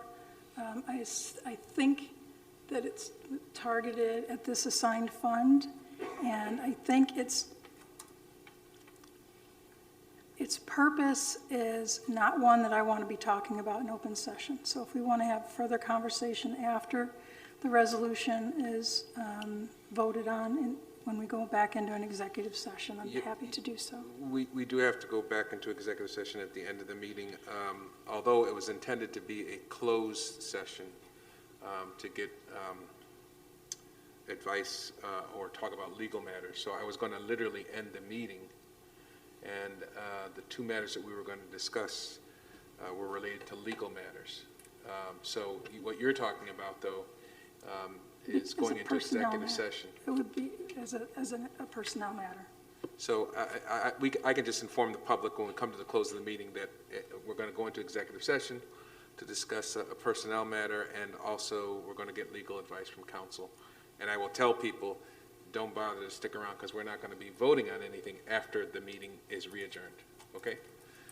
Any other questions for our finance director? There being none, thank you very much for that report, that presentation. Okay, the hour is about 9:30, if my eyes will allow me to see that clock. I would just say to, bless you, I would say to all those who have responsibility for issuing reports, please be brief. As our current mayor-elect used to say when he was president of the board, be brief, brother, be brief, is what Malik used to say to us. So I encourage those, where it is possible, to be succinct and brief in your presentations. Superintendent. Good evening, President White, Vice President Elliott, Board Commissioners, and our community. I am going to briefly go over my superintendent's report for the November 18th, 2021 Board of Education meeting. The first thing that I just want to quickly talk about was the Community Action Initiative, and I want to thank those who came out on Saturday, November 6th. We had about 300 individuals come together to focus on addressing social emotional learning, mental health, and well-being, what dads can do to specifically assist our scholars, and how what are the thoughts and ideas from our parents and from our students. When you look at the survey data, we had most of those 300 individuals participate in the social emotional learning, and then you can see the breakout in the other areas. The social emotional component they really didn't have enough time and really needed more time to focus on the following 3 follow-up questions. How are the children? What types of support and mechanisms are in place for youth in terms of mental health and SEL challenges? And how will those support mechanisms benefit our schools and the community? Parents provided great input and on where they see themselves as a part of helping to address some of the concerns, and they did provide us some significant feedback. Our FIRE group is On Fire, which is Fathers Initiating Restorative Engagement. I know President White was involved in that, and they actually will be starting up shortly. You can see also from the data, if you just go back one, that 75% of our participants indicated that the session was either excellent or good. Next steps include FIRE training on Saturday, November 20th here from 2 to 5 p.m., where our dads will be trained in supporting our scholars as they go into schools, and they will start at Edison and Franklin on Monday. And then our next community event, Call to Action, will be on Saturday, December 11th, back at the Franklin campus from 11 to 1 p.m. Vice President Elliott has asked a few times for us to talk about the different type of support services that are available for students. And so again, I will briefly just go over what services specifically are there for our schools. So for restorative practices, you can see that we have restorative teams in 24 elementary schools and 16 secondary schools. And restorative practices are about inclusiveness, relationship building, and problem solving. As far as our schools, as far as specific mental health supports, we have social workers. We have 105 deployed across our schools and programs. School counselors, we have 75 deployed across our schools and programs. And school psychologists, we have 67 which are deployed across our schools and programs. And when you talk about social workers, counselors, and psychologists, you have to think about the fact that it's basically a Venn diagram where they have very specific and distinct areas, but that overlap piece really is to provide that social emotional support to our scholars. But they each really work together in tandem to support the specific needs of our scholars. As far as district-based programs, we have behavioral specialists. We have our TIG team, which is trauma, illness, and grief. And then we also have our remote support teams. And if you remember, the remote support teams were developed as we were transitioning from having school resource officers and removing that particular, the school resource officer program, moving that out and having these remote teams in place. And so those are district-based. We additionally have student and family support centers at School 8, School 19, and School 28. And this is where there's partnership and collaboration amongst schools, agencies, families, and the community. And they specifically address social, emotional, academic skills and resources. Additionally, we have school-based health centers, and we have 4 in our elementary schools, and we have 6 at the secondary level. And this is where we have fully functioning offices with doctor's offices, primary care, mental health counseling, and this is in collaboration with Rochester Regional Health, the University of Rochester, as well as Jordan Health Center. Let's just talk briefly about external partners who provide social emotional support to our scholars. We have Center for Youth, and you can see they work with us in the multiple elementary schools as well as secondary schools. They provide support with alternatives to suspension, crisis intervention, help zones. which are designed to provide a structured approach that teaches social emotional skills and strategies. They provide counseling services as well as child and family therapy. Pathways to Peace, excuse me, which has been mentioned several times at board meetings. They are through the City of Rochester, and they respond to emergency situations that not only assist in intervention, but also preventing and mitigating violence. And you can see we have Pathways to Peace teams in elementary schools and much more so in our secondary schools. Ibero-American Action League, it's a dual language multi-service agency that uplifts, empowers, and advocates for Latinos as well as the underserved. And they have evidence-based programs that provide academic, social, emotional, and health support to students in the Rochester City School District. Finally, we also partner with Hillside Family of Agencies, and it connects students and families through a single source for all medical, behavioral, and social services, and there are wraparound services relative to mental health, housing, and employment to make sure we meet the needs of our scholars. So that's just, again, a quick overview, and I would ask board commissioners to read through this at your leisure to really get an understanding of specifically where our supports are in the district. We additionally are very excited to share that we have a new recruit class. We're hosting a cadet of training that will support the training of about 20 SSOs. The training starts this Saturday, and then they'll go through their required training, and then they'll be deployed in our schools in December of 2021.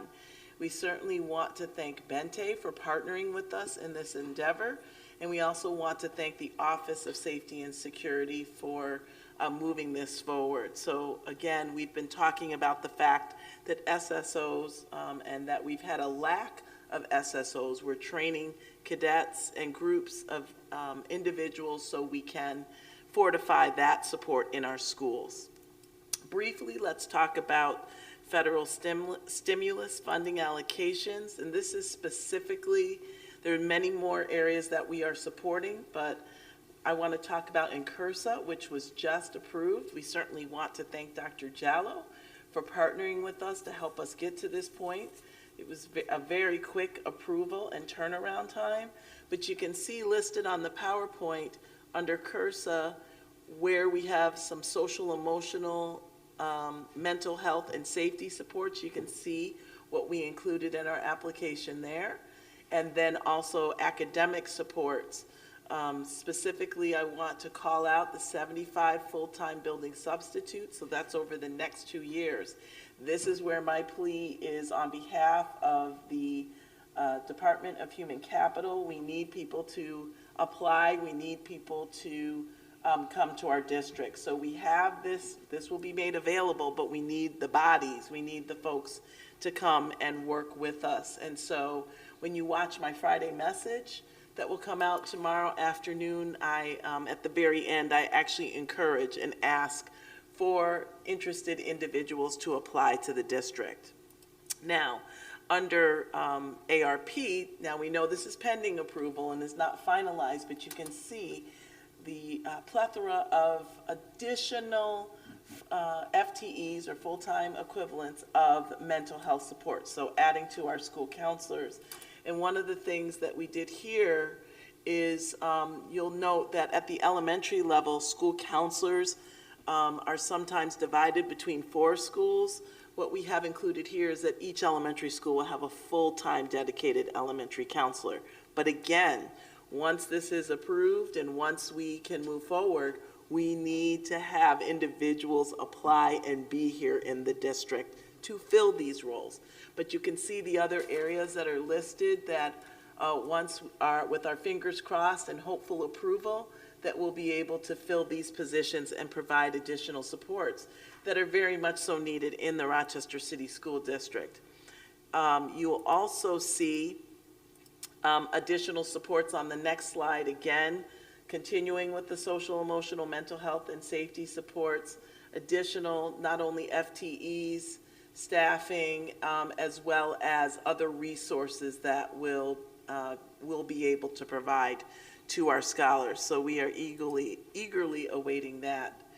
And then, again, under ARP, as far as academic supports, you can see some of the areas that we have built in. And I just want to reiterate that this is not the end-all be-all, but I wanted to call out areas that have been of particular concern to our commissioners, to our parents and families, to the Rochester City School District, our staff. You can see the supports that we've embedded into the application for moving forward. On just shifting, I'll use Dr. Black. Here's another pivot in my presentation. On Monday, November 22nd, and Tuesday, November 23rd, we are doing what we're calling Student Wellness Days in the Rochester City School District. So we are suspending district unit plans, instruction materials, and we really want to focus on health and wellness in our classrooms. And this is pre-K all the way up through those who expect to graduate in the next coming months. So I want to make sure I absolutely say this because I feel Dr. Black looking at me. It doesn't minimize the importance of high quality level access every single day. This doesn't minimize that, but it allows us to reinforce the conditions that we need to create for our teachers, our students, and other staff and families to actively engage with one another in our schools. So it will be an opportunity to promote social emotional learning and supports. The Department of Teaching and Learning will provide some resources, but this is an opportunity for you to be creative and to really interact with your scholars in maybe a different way than the regular way of the instructional piece. So we look forward to hearing about all the ways that our staff will create joy and hopefully hope and prioritize well-being in all of our schools and our programs across the district. A few more slides. Rochester City School District recognitions, and there are many. American Education Week. Please know that I appreciate all those who are supporting our scholars in our schools and programs. We have school support professionals. I'm grateful to this amazing team. They help keep our schools running smoothly.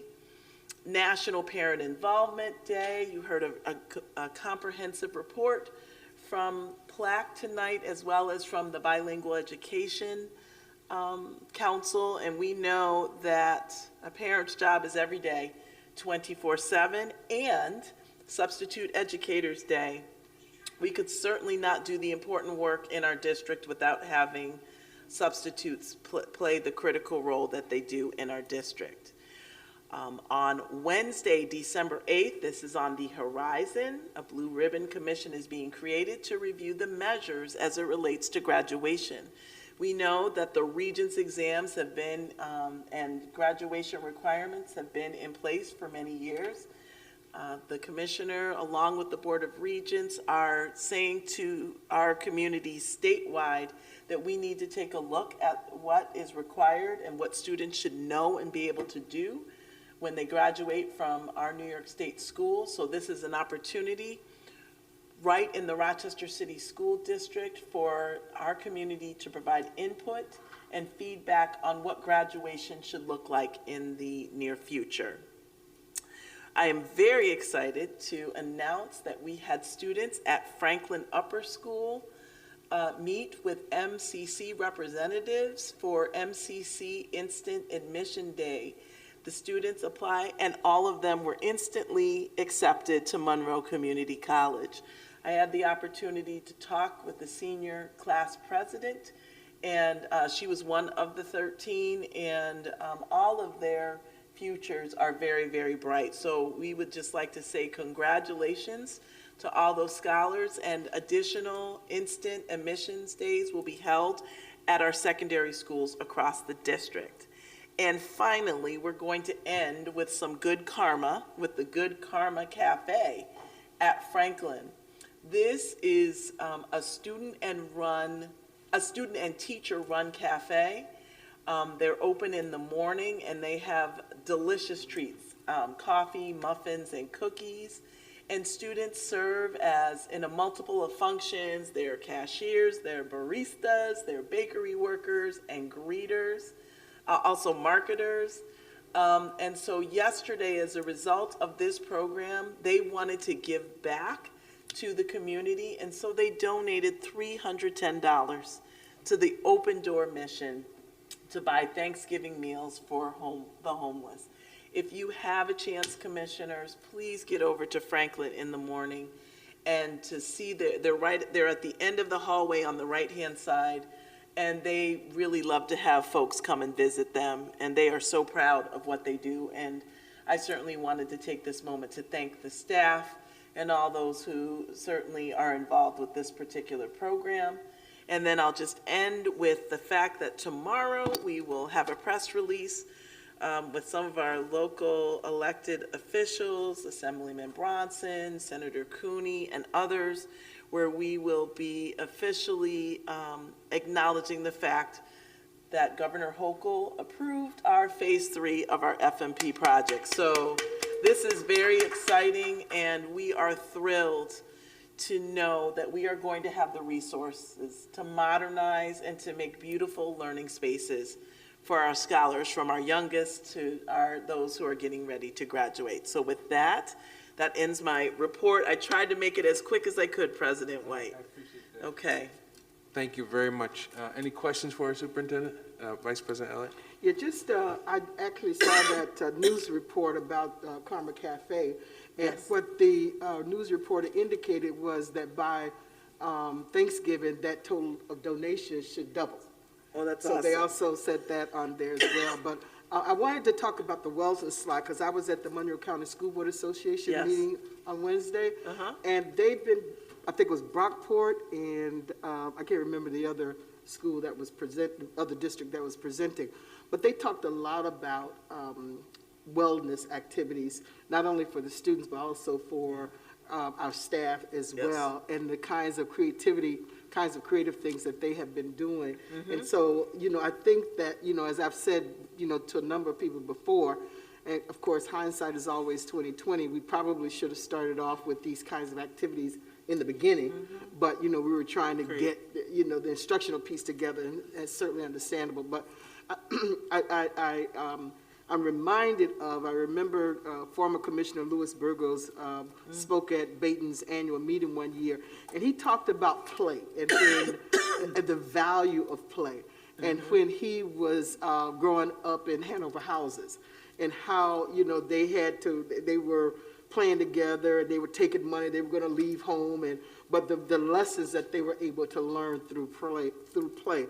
So to Commissioner Black's point about, it being, there could be rigor in this and learning opportunities, I certainly, do believe that 100%. So I'm excited to see this happening, and we Yeah. probably need to have even more of these things We as will. well. So, We yeah, will. thank you. Thank you, Madam President. Commissioner Adams? Yeah, I was unable to attend the Community Action Initiative, and I had a question. The second most attended breakout session was Parents in Action, and that's not Operation Fire. So I'm just curious as to what that looked like.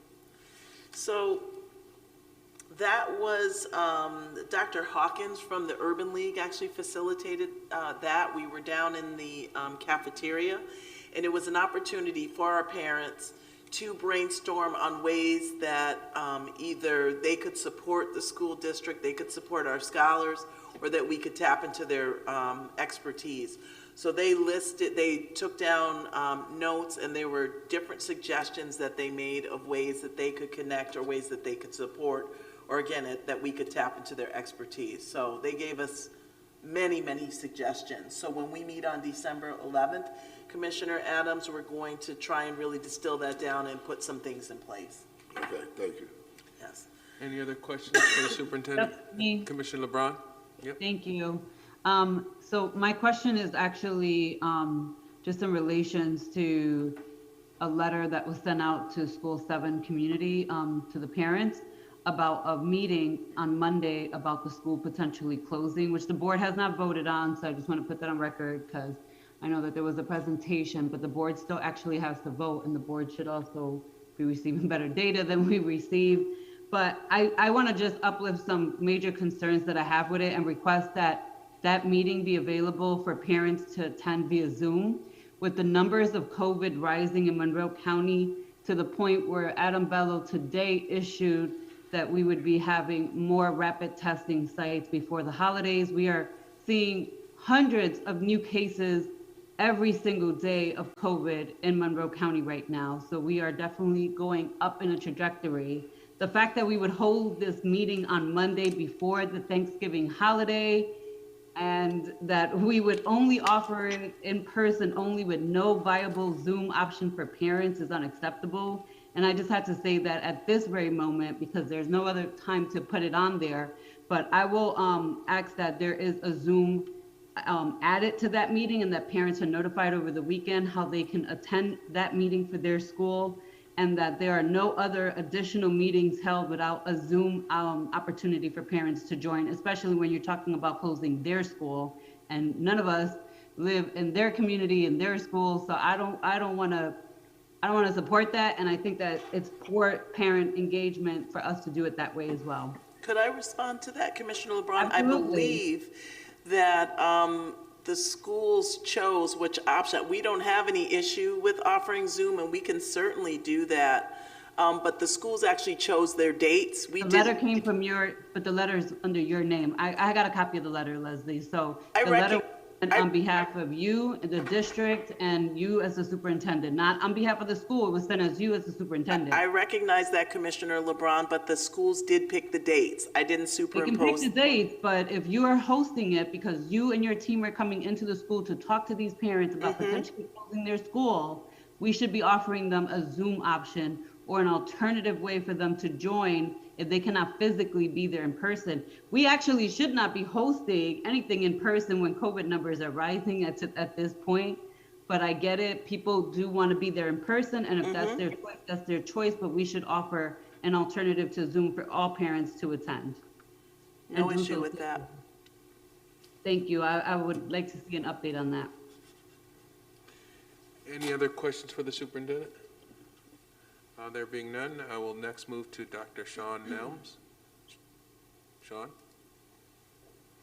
Good evening, Commissioners. How are you doing today? Good. Or tonight, I should say. I will keep my comments brief. I do have a short video that I would like to the board to watch. So I'm going to wait for it to be queued up, and my slides be queued up by someone.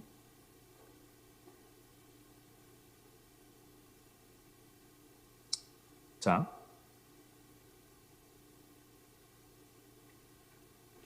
He's working on it, Sean. All right, cool. All right. Well, tonight I have a very brief presentation to share with you all. And I have some slides that have a lot of information that I'm not going to read to you because I'm going to be conscious of time. I know it's getting late for everyone. So I can talk through the slides, Tom, if you want me to, until we get there. You let me know what you want me to do.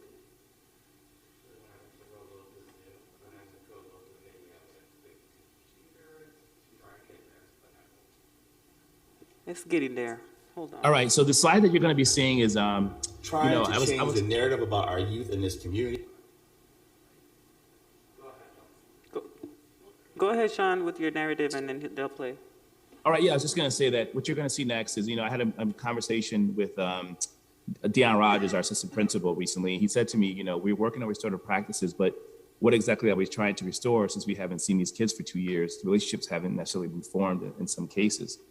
And so in an effort to focus on relationship building first, if relationships are being established, repaired, and then maintained, we have to start having our kids be seen. And our kids are telling us loud and clear that they want to be seen, they want to be heard, they want to be valued. And so we are going to start highlighting a different kid each week who has developed some type of skill throughout COVID. The idea that our kids have sat idle over 18 months and did nothing is a huge misstatement. In this particular case, Ms. Gia, or Braids by Gia _ on her IG account, as I learned, is an example of a young lady who took advantage of the time to learn a new skill that will last her lifetime. So let's play that, Tom. Welcome to our first video series. We are trying to change the narrative about our youth in this community. Although some are being unproductive, we have many students like Gia who are not only doing well academically, but they are entrepreneurs. So Gia, I want to hear about your business. I met you in the hallway one day. You passed me your business card. And tell the folks about your business, and we'll ask some more questions about school and life and what motivates you. So I do hair. You can find me on Instagram at Braids by G. I do all kinds of braids. I don't know how to do sewings and stuff yet, but I'm gonna get there. But right now I do only like braids, tribal braids and stuff like that. So I saw you in the hallway. You walked up to me. You handed me a business card. You were standing with one of our security officers. And he was like, give me your card, tell me about your business. And it seems like you and the security officer know each other pretty well. Yeah. Yeah, tell me about that relationship. Oh, yeah. I be coming in the hallway to mess with him, you know. That's my boy. He said every morning when he comes in, you go to your locker, you mess with him, and then you go to class. Yeah. That's a good relationship. So how did you get into hair? My mother is a beautician. She started doing hair when I was about your age. And she did it to, like, raise money for us and to help us get through school. And so what made you think about the hair braiding and cosmetology? My mom used to do my hair a lot when I was little. But then as I got into East, I started coming home to watch a lot of YouTube and braids and stuff. And then my mom brought me this mannequin home one time. So it just went on from there. And then I started braiding my cousin's hair. And then that's when I really finally realized that I liked it. Last year is when I started doing other people's hair. That's what's up. Shout out to moms for not only supporting your dreams, but buying the materials to help you out. And your cousins let you experiment on them. That's right. So your hair today is like fire. I love it. Tell me what kind of those box braids? What they call those? These medium box braids. I did them by myself last night. You did your own hair last night? Yeah. How long did that take? I started at like 2 and I got done at like 12. 10 hours. That's true. So for people who don't know much about the hair braiding, this is not something that's quick and easy. It takes precision, takes a lot right? of time. But the more you do it, the faster you'll get. You'll learn different ways to get done faster, different techniques to braid.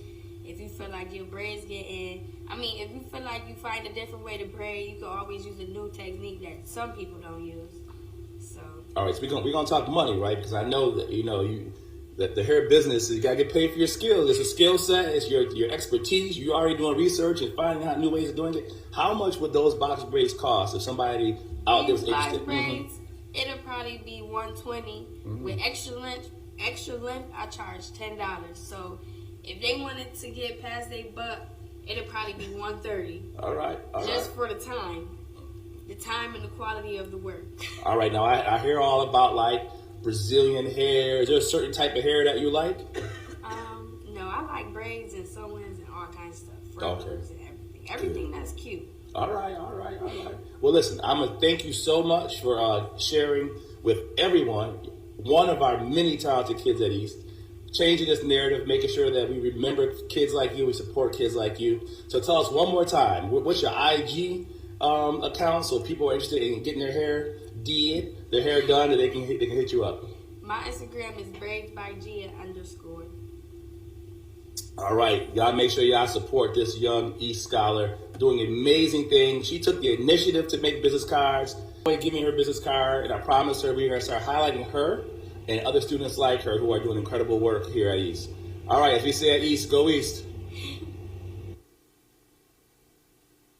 All right, so that's just one example. Next week, we're going to feature a young man who is a hip hop artist who I found half asleep in the classroom. And he said to me that he goes to school and then he goes to work and he gets to the studio around 11 to 12 o'clock at night because it's cheap. It's cheaper to go at night, and it's when he has time. And so, instead of yelling at him and say, get your head up, we had a conversation, learned a ton about him, and his music is incredible. My son, who is a hip hop head, listens to his music all the time now, and he has a new CD coming out pretty soon. Since this video, we learned about a kid who is a top-ranked boxer. I think he's actually boxing tonight at the Armory. We have a kid who is a top bowler in the state and lower school. And you just hear about all these kids who have been doing incredible things over COVID. We got to make sure we highlight those kids and their resilience also. All right, next slide. I also want to take a brief moment to go over the next few things, reminding our families at East that this week we will be handing out Thanksgiving baskets. We had an incredible donation from folks in the community. Someone donated a ton of turkeys. Also, I want to thank our staff at East for organizing this event. We'll be delivering turkeys tomorrow to families throughout Rochester.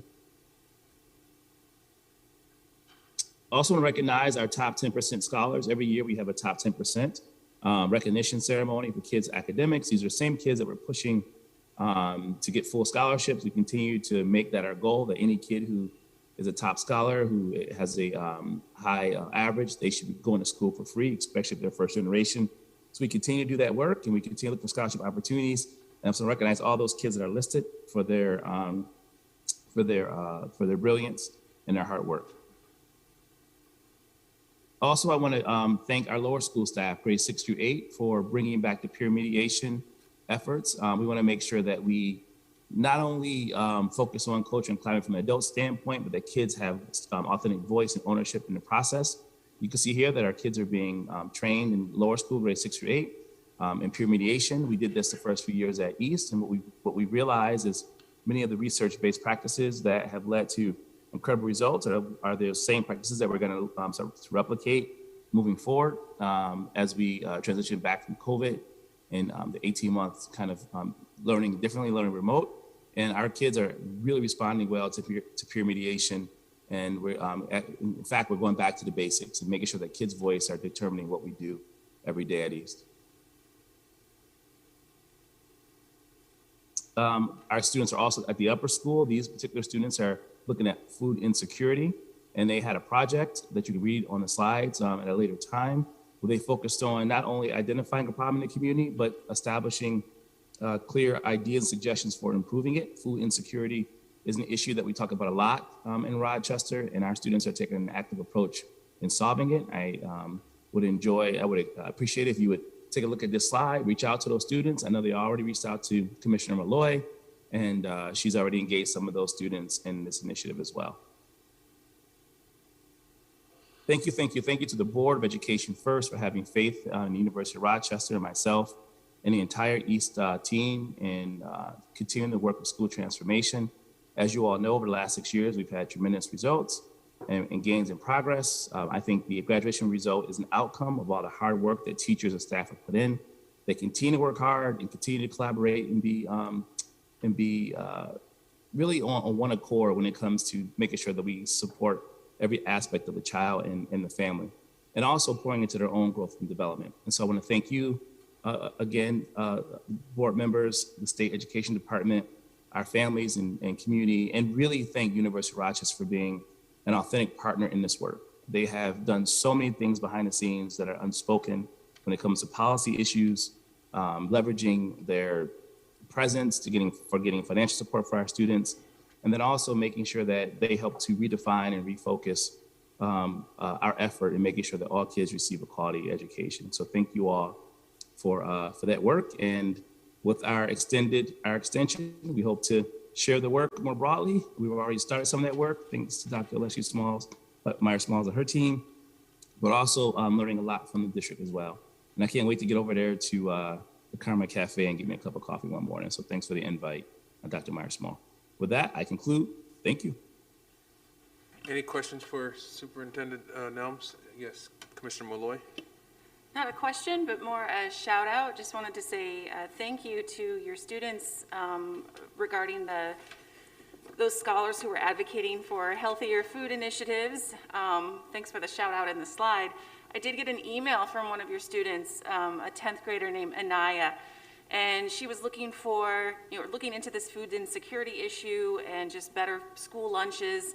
And so she reached out to me, and I just wanted to tell her thank you publicly for being so aware and bringing about awareness in the community. One of the suggestions that I really liked that she had was bringing back sub bars, and she wanted to sign a petition. And so I just wanted to say I'm so proud of Anaya's advocacy and her willingness to actually take action in her community. And I really would love to meet with not only Anaya, but other students as well. and just have them maybe join up with the Meal Advisory Council that has just begun to meet. And I'll make sure to share that information with them soon. I believe the next meeting is sometime in January. We just met last week, but would love to see them a part of that. We need more student voices. So thank you so much. Thank you, Tammy. Any other questions for Dr. Nelms? There being none, thank you, Sean. Have a good evening. All right, and next item on the agenda is consideration of resolutions. We're going to begin with the consent agenda. That would be resolutions 249 to 263. Can I get a motion to advance for discussion those items? So moved. It's been moved by Vice President Elliott, seconded by Commissioner Adams. Any questions or comments regarding those items on the consent agenda, specifically resolutions 249 to 263? Just a question about the language. What does it mean to amend to rescind the permanent appointment? What does that language mean? And what are some examples of what that is? Specific resolution? 254 is an example, but there are other ones. So the language is amend to rescind the permanent appointment. I want to understand what that language means. You said it's for a few resolutions? Yeah. I'll defer to Dr. Miller. Yeah. I'm sorry, which resolution number? Well, it's 254, but there the language is on a number of them. It's amend to rescind the permanent appointment. What does that language mean? Essentially, someone has either declined a position and that could be for various reasons. They've just declined it because they were offered another position within our district or elsewhere outside the district. And so that sometimes happens. All right, thank you. Any other questions regarding those items on the consent agenda? Yeah. Yes, Commissioner LeBron? Yeah, I had a question about resolution 254, specifically number 199, and why we would allow this to go through a resolution, and I don't recall it actually being even discussed in executive session, but curious to understand why we would allow a termination to then be switched over to allow for resignation. Like, I would not support that unless I understood why this person was terminated and why we were walking back a termination to graciously give someone a resignation. I don't even understand why they were terminated in the first place. So why would this come through a resolution and not be discussed with the board? There could be various reasons for that, but we could certainly discuss this case in executive session. Yeah, I would like to ask that this be pulled for executive session, President Waite. All right. That's 254, Commissioner LeBron? Yeah. Okay, so 254 has a number of names on there, but it's the only one I'm interested in is the concept of changing a termination to a resignation. any other questions? When we, what I'll do is, because at this particular point, Adrian, you have a board member that wants to call out number 254, maybe two board members. From a parliamentary point of view, what do we do? Do we just rescind the original motion? Yeah, I would withdraw the motion for as it pertains to 254. Commissioner, Vice President Elliott, do you withdraw the, oh, as it relates to 254? Oh, okay. Yes. Okay, all right. Yeah. All right, so any other questions regarding resolutions 249 and 263?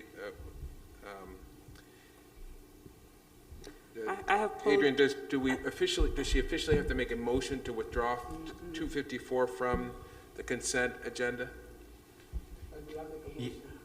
Yes, a motion. I believe a motion does have to be made to officially withdraw it. So you can recognize her making that motion and then get a second. I'm sorry, go ahead. Vice President Elliott, go ahead. I'm so sorry. So there's a motion on the floor. So I understand from in the past that we would just do, just say that the consent agenda less 254 so that you could make a different motion on 254 Traditionally, itself. you're right, in the past, I have just said, when I'm calling Yeah. it out, I'll just say, with the exception of 254.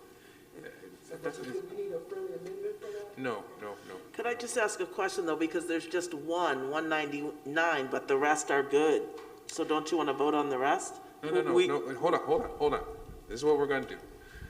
We have, on the consent agenda, which we gotta figure out the mechanics of this consent agenda, because each time we do it, people say, well, I wanna talk about this one, because that defeats the purpose. We don't have to talk about it now.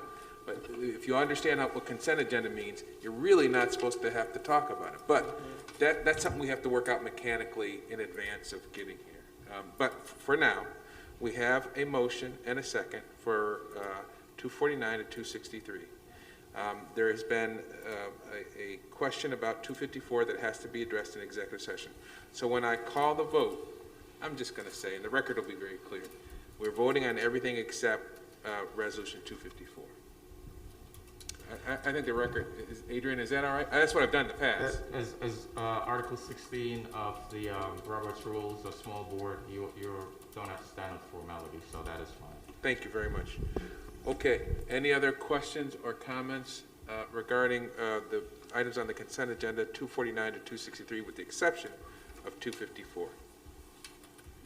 There being no further questions or comments, let's go ahead and vote. All those in favor of resolutions 249 to 263 with the exception of 254 indicate by saying aye. Aye. Any opposition? No to 252. 252. 252, I'll have to pull that out of the consent agenda as well. So, Okay, so Commissioner LeBron and to Vice President Elliott, 254 is sort of sitting on the back burner, and we'll discuss that since we're going to executive session anyways at the end of the meeting. All right, next items on our agenda are consideration of resolutions that are not on the consent agenda. That is items number 9, individual action items. So let's begin with resolution 264. Can I get a motion to discuss 264, which is a 10-year resolution? so moved. Thank you, Commissioner Malloy. Is there a second? Second. Thank you, Vice President Elliott.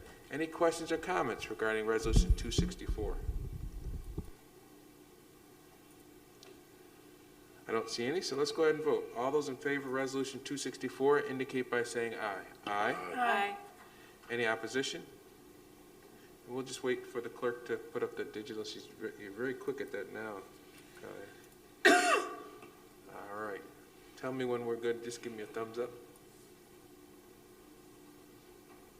Vice President Elliott, I don't have your vote. It didn't pop up. Oh, you might not be logged in. It's okay, I'll record your vote. Okay. We're good? All right. Our next item on the agenda is Resolution 265, a bond request. Is there a motion? So moved. Thank you, Commissioner Malloy. Is there a second? Second. Thank you, Commissioner Adams. Any questions or comments regarding Resolution 265? There being no questions or comments, let's go ahead and vote. All those in favor of Resolution 265 indicate by saying aye. Aye. Aye. Any opposition? All I need is a simple thumbs up. All right. Next, let's... And again, mine didn't pop up. Okay. Next, let's discuss Resolution 266, but I need a motion for that. So moved. Thank you, Commissioner Malloy. Is there a second? Second. Thank you, Commissioner Adams. Any questions or comments regarding this resolution which relates to the Center for Youth Services? Right here. Yes, Commissioner Malloy. I just want to say thank you to the Center for Youth for helping to keep one of my daughters who attends East on track when we were in remote learning. On those days that they had remote learning, she was still allowed to go into school, was kept in her classes and showed up to her Zooms. And so I credit them with all of the help that they provided her and so many other students. So thank you, Center for Youth. Commissioner Malloy, your comments, I know I've heard similar comments from Commissioner Adams and Commissioner LeBron and Commissioner Powell. All of you currently have students in the district that shows the value of having that perspective. So we appreciate you all, for each of you, for bringing that additional insight. Any other questions or comments regarding Resolution 266? There being no further comments, let's go ahead and vote. All those in favor of Resolution 266 indicate by saying aye. Aye. Any opposition? No. Seems that the ayes have it.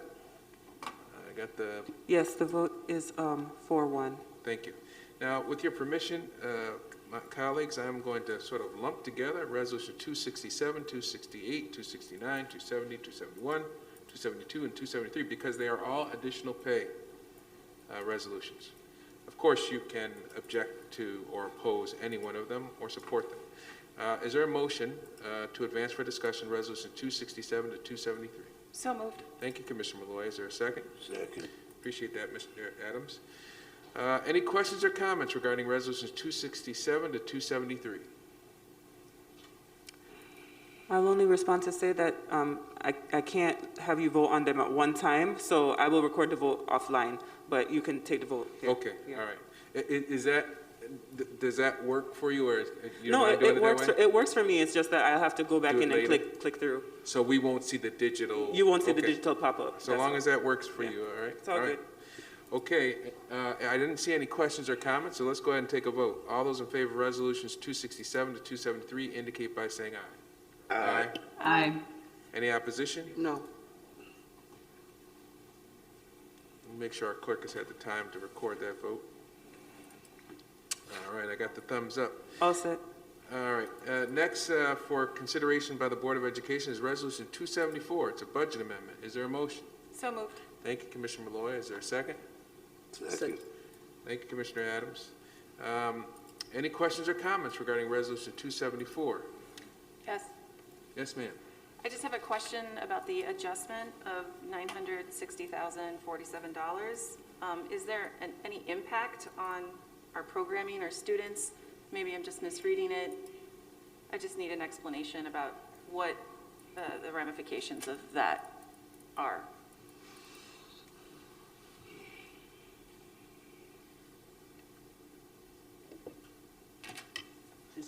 Oh, okay. You're like, I what? wasn't even looking in that direction. I was looking at you. Sorry, it takes me a while to get up here. There won't be any ramifications. This is just necessary to close out, again, the year-end books. So it was just another budget amendment we needed to make, but there won't be any impact, negative impact. Okay, so does that mean that we have that extra, or? I can't say that it's extra. I don't have the document right in front of me, and I apologize for that. I thought I had it in my packet this evening, but I don't. But I certainly can get back to you with the more Okay. specifics on that. It's just a year-end adjustment, but I will give you the details. Okay, thank you. Okay, thank you. Any other questions regarding Budget Amendment 270, Resolution 274? There doesn't appear to be any. So let's go ahead and vote. All those in favor of Resolution 274 indicate by saying aye. Aye. Aye. Any opposition? Okay. Next, we have before the Board of Education Resolution 275. So moved. Thank you, Vice Seconded. President Elliott, seconded by Commissioner Malloy. We had some necessary conversations earlier this evening regarding this particular resolution. Any additional questions or comments regarding Resolution 275? I don't see any, so let's go ahead and vote. All those in favor of Resolution 275 indicate by saying aye. Aye. I should note. I'm gonna be a nay, so I just want that on record. Thank you. Thank you, Commissioner LeBron. And I did want to say, and I should have said it in advance, but thanks to everybody, including the Empire Justice Clinic, everybody in the legal department, those present and those no longer with the district, including Carl and Steve. Allison, as Adrian will say, has done an excellent job. And this is, again, if people really understood the story behind this, how we got here, it's really remarkable in a very unique way. So kudos to the legal department, but also to the administration that has really been doing the upfront work on this.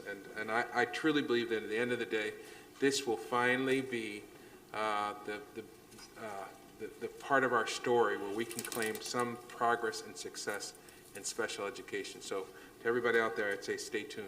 And I know when I leave, I will be watching very prayerfully and hopefully at a number of individuals who I know are taking this very seriously. I'm looking at some of them now.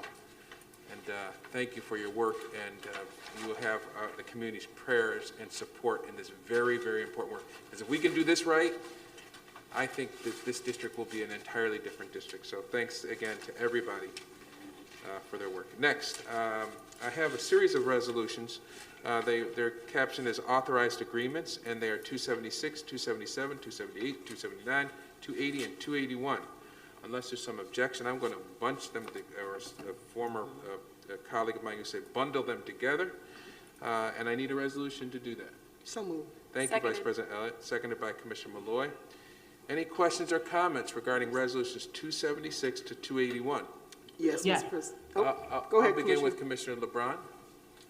Oh, actually, you can start with Vice President Elliott because I have a number of them, so I'm going to pull them up. Yeah, I just have Okay. one. To explain Resolution 280, tell me what we're purchasing, and the reason that we're purchasing this system. This is the Talix. Talix Corporation. This is Chris.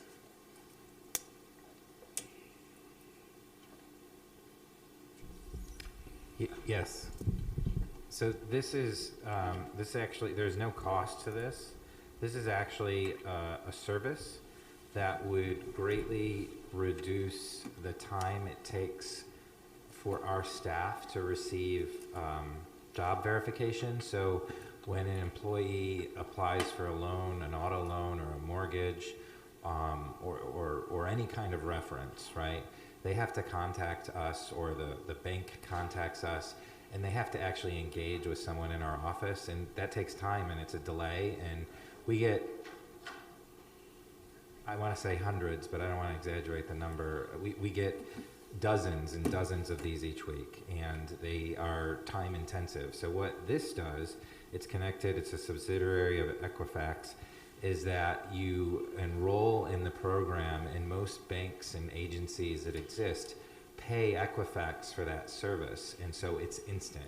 We have a data exchange with Talix, which is part of Equifax. It's someone that's trustable, right?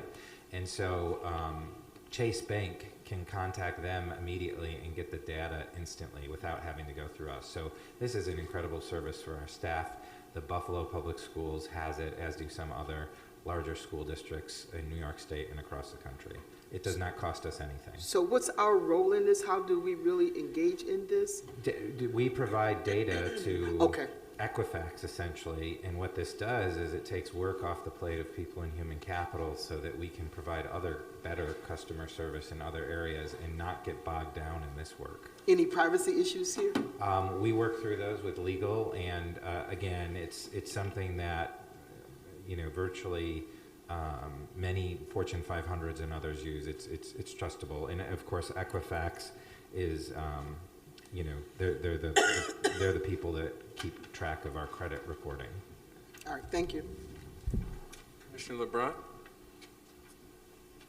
Yeah, I'm going to actually start with that one because that's on my radar too. I just wanted to understand why there would be no cost to us, because I'm familiar with the employment store. I want to uplift to banks as well, but also the Department of Human Services uses employment verification if you're applying for SNAP, which is food stamps, if you're applying for child care services, if you're applying for Medicaid, you do have to show verification of your employment.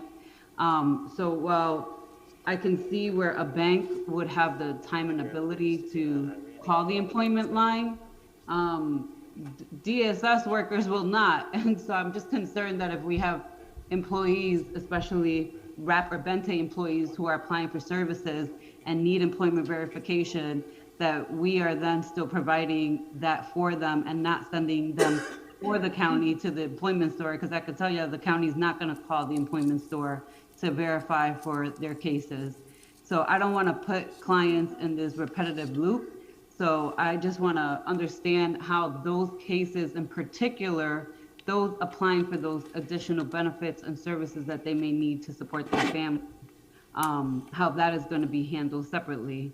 Because loans is one thing. Again, bank tellers will take the time to close out those deals for the bank. The county will not do that. So I'm just curious about how that's going to impact those particular employees applying for services. Yeah, thank you for that question. This will not eliminate our district's obligation to support reference checks, including some of the ones you mentioned. If you close on a mortgage, just as an example, the bank is going to do 3 reference checks to the school district, the day of the closing, a week or 2 before the closing, at the initial point. So the volume of this work is really significant, and so this will take away all of that. But as you point out, there will certainly be agencies that will not be linked in or connected, and so we'll work through and support those cases. Okay, I just want to be sure. And I hear you with the banks, but again, they have the time and capacity to do that. The county workers do not, and they will not. And oftentimes we're talking about folks who are in vulnerable situations who need those services being looped around because of the employment line. Yeah, and this should provide a quicker service in those instances. Instead of staff having to be held up for multiple days, the speed of service will be quicker for those large banks and other firms, but then certainly also for the other instances because the volume will be drastically reduced. Okay, and yeah, also just wanted to understand why there was no cost to the district. Who eats the cost of that? Because that's not a free service. The banks and the other participants. But if the county is not participating in it, then who would eat the cost for those? I'm only interested in, again, Yeah, so we would, individuals our staff for would do, services. yeah, our staff would do that work Okay, as they currently do that work. okay, thank you. And then I do have a question on resolution 276. That was the next one that was on my radar. So I'm just working backwards here.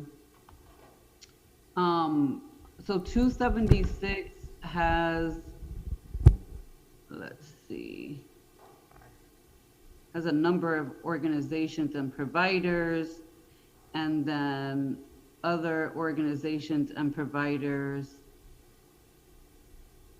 I'm not understanding like what is being spent, like what is, like the U of R is listed on here, but then you also have like Wilfredo Colon, a music and more DJ service. I'm not understanding this. Like what is this resolution actually saying that it's paying both individual and organizations to do for these number of students? So this is, what are they doing with the kids? so this is a combination of providers that we are looking to partner with in order to support the My Brother's Keeper grant holistically. So this is a collection of folks who will be doing a variety of supports for students, from mentoring to SEL to academic supports, in combination with the comprehensive MBK program. All right, so give me an example, because North Star Rights Passages shows up in another resolution, a few resolutions down. What specifically are they doing to support academic enrichment for students, and how are we measuring those outcomes? And so the measurements and outcomes are based on the different services that are being offered. So in your terms of your mentorship proponents, it would be the growth of the goals that are set from the mentors in terms of hours of service and or academic improvements from participating students. In your roots, you have things around social emotional skills, and so that would look at your discipline data, your attendance data, and all of the things that go around social emotional supports. So each of the providers are offering a different level of service or a different kind of service to our boys participating in the MBK program across the district. Then, okay.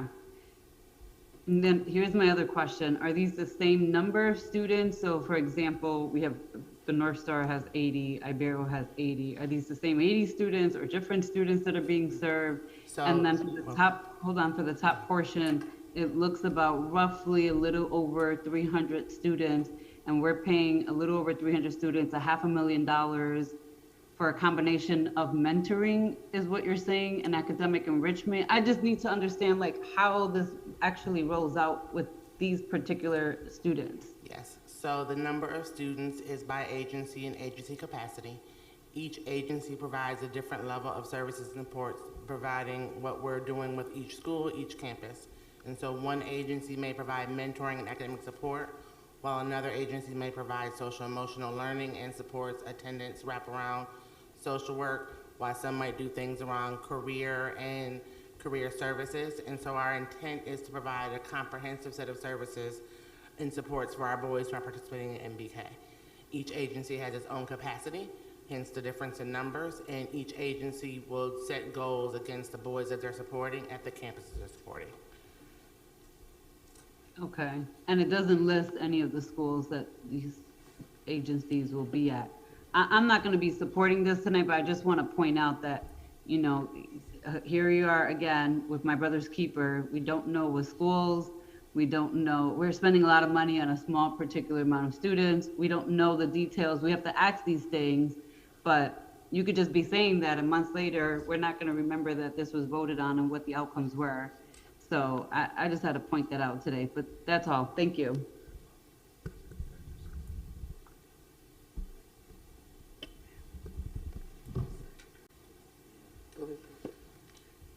Anything further? Anything further, Commissioner LeBron? I'm sorry, yes, this is more sure. for the board commissioners. 277 resolution, looks like it would be a resolution that was also approved through the CRESA dollars. And so I know that we just had some back and forth on whether we would see resolutions for CRESA, but here's an example of a CRESA resolution coming before the board. That's all. Thank you. Thank you. Commissioner Malloy? Yeah, this is just in regard to letter R, just the authorization of the MOA with the U of R Smile Mobile program. Just wanted to express my thanks to the U of R for providing these services to our students at no cost. Thank you. Thank you, Commissioner Malloy. Any other questions or comments? I just wanted to respond to Commissioner LeBron. Yes, we did have that conversation earlier. Any type of expenditure would need to come before the board. So, unequivocally. Thank you. Okay, any other questions regarding resolutions 276 to 281? There being no further questions, let's go ahead and vote. All those in favor of resolutions 276 to 281 indicate by saying aye. Aye. Aye. Any opposition? Yeah, it's a no for me for 276, 279, and that's it. Just to let you know, because it's also bundled, I will vote them Yes. offline, so there won't be an online vote. Commissioner Elliott, I didn't hear your aye. Yes, aye. Okay. My apologies. And finally, there is resolution 282, which is what we call a walk-on resolution, but we've had ample opportunity to discuss this particular resolution and the matters that are described in it. Can I get a motion to advance it for discussion today? So moved. Heard Commissioner Malloy make the motion. Is there a second? Second. Thank you, Commissioner Adams. Any other additional questions or comments beyond those which we've discussed publicly and by necessity in executive session? There being no further questions or comments, let's go ahead and vote. All those in favor of resolution 282 indicate by saying aye. Aye. Aye. Any opposition? Seems that the ayes have it. I want to thank everybody. Mr. President? Yes. I made a mistake. I did have a no for resolution 278. Can I cast that or no? Adrian, what's the rule on that? I just want to make sure we follow our parliamentarian. And if you want to, let's give him a second. I guess that technically we are reopening a vote. Well, then don't leave it. Just give me 1 minute here, Commissioner. I am. I'll vote yes, but normally I would have voted no on this one. Then it was my mistake. So. She's Adrian. She's willing to leave her vote the way it is. Thank you. All right. Thank you, Commissioner. Yep. Okay. All right. So. Did we vote on 282? Yes, we did. We did. All right, Yes, so that's good. motion closed. When Vice President Elliott was getting ready to ask her question, I was saying thanks to everybody for their work on 282, from Commissioner Powell, and of course our Director of Finance, the auditor who came in today to provide some context, most of all to the administration for listening to all board concerns. And I'm glad that it was done today, as I was told that it needed to be done to close the books for this year. So thanks to everyone. All right, next is, I thought we had to discuss some policies, first readings. Is that right? Commissioner Powell? That's correct. We have policies 6,000, 6120, 6254, 6600, 6625, 6630, 6680, 6700, and 6745. They all came out of policy committee unanimously. And so the question is, are there any questions at this stage? Doesn't appear so, Commissioner Powell. Okay, mission complete. All right. We do have to go into executive session to discuss some personnel matters and also receive some guidance. Commissioner, for the purpose of discussing litigation and... Exactly. Okay. All right. Motion. That has been moved, and is a second by Commissioner Adams. All those in favor indicate by saying aye. Aye. Aye. I should tell folks that we will have to, people who are gladiators, who really love this program, we are coming back after executive session. I can't tell how long it'll be, but there are some matters, specifically Resolution 254, that we will have to vote on. So we'll see you in a little bit. Otherwise, be safe and have a very happy and joyous Thanksgiving Day season. Thanks. Hey, Callie, what's the screen here?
Yeah, so I need a.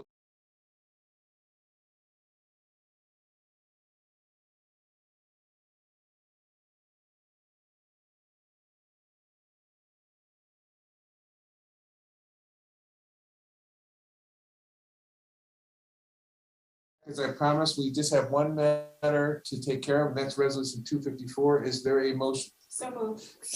That's a resolution, a motion for resolution 254 made by Commissioner Malloy, seconded by Vice President Elliott. Any questions or comments regarding resolution 254? There being no further questions or comments, all those in favor of resolution 254 indicate by saying aye. Aye. Any opposition? Seems like the ayes have it. Only other matter that we have to address is the adjourning of this meeting. Is there a motion? Commissioner Malloy made the. No, we're getting advice from legal counsel. Oh, but you had your matter. Yeah. So we are going to adjourn into executive session, but for those listening, and apparently there aren't but two people, and one of them is in this room right now on Facebook. This meeting is, for all intents and purposes, over. So I need a motion to go into executive session to discuss matters related to the employment of a particular person. And also, by the way, we will be getting counsel from our lawyers.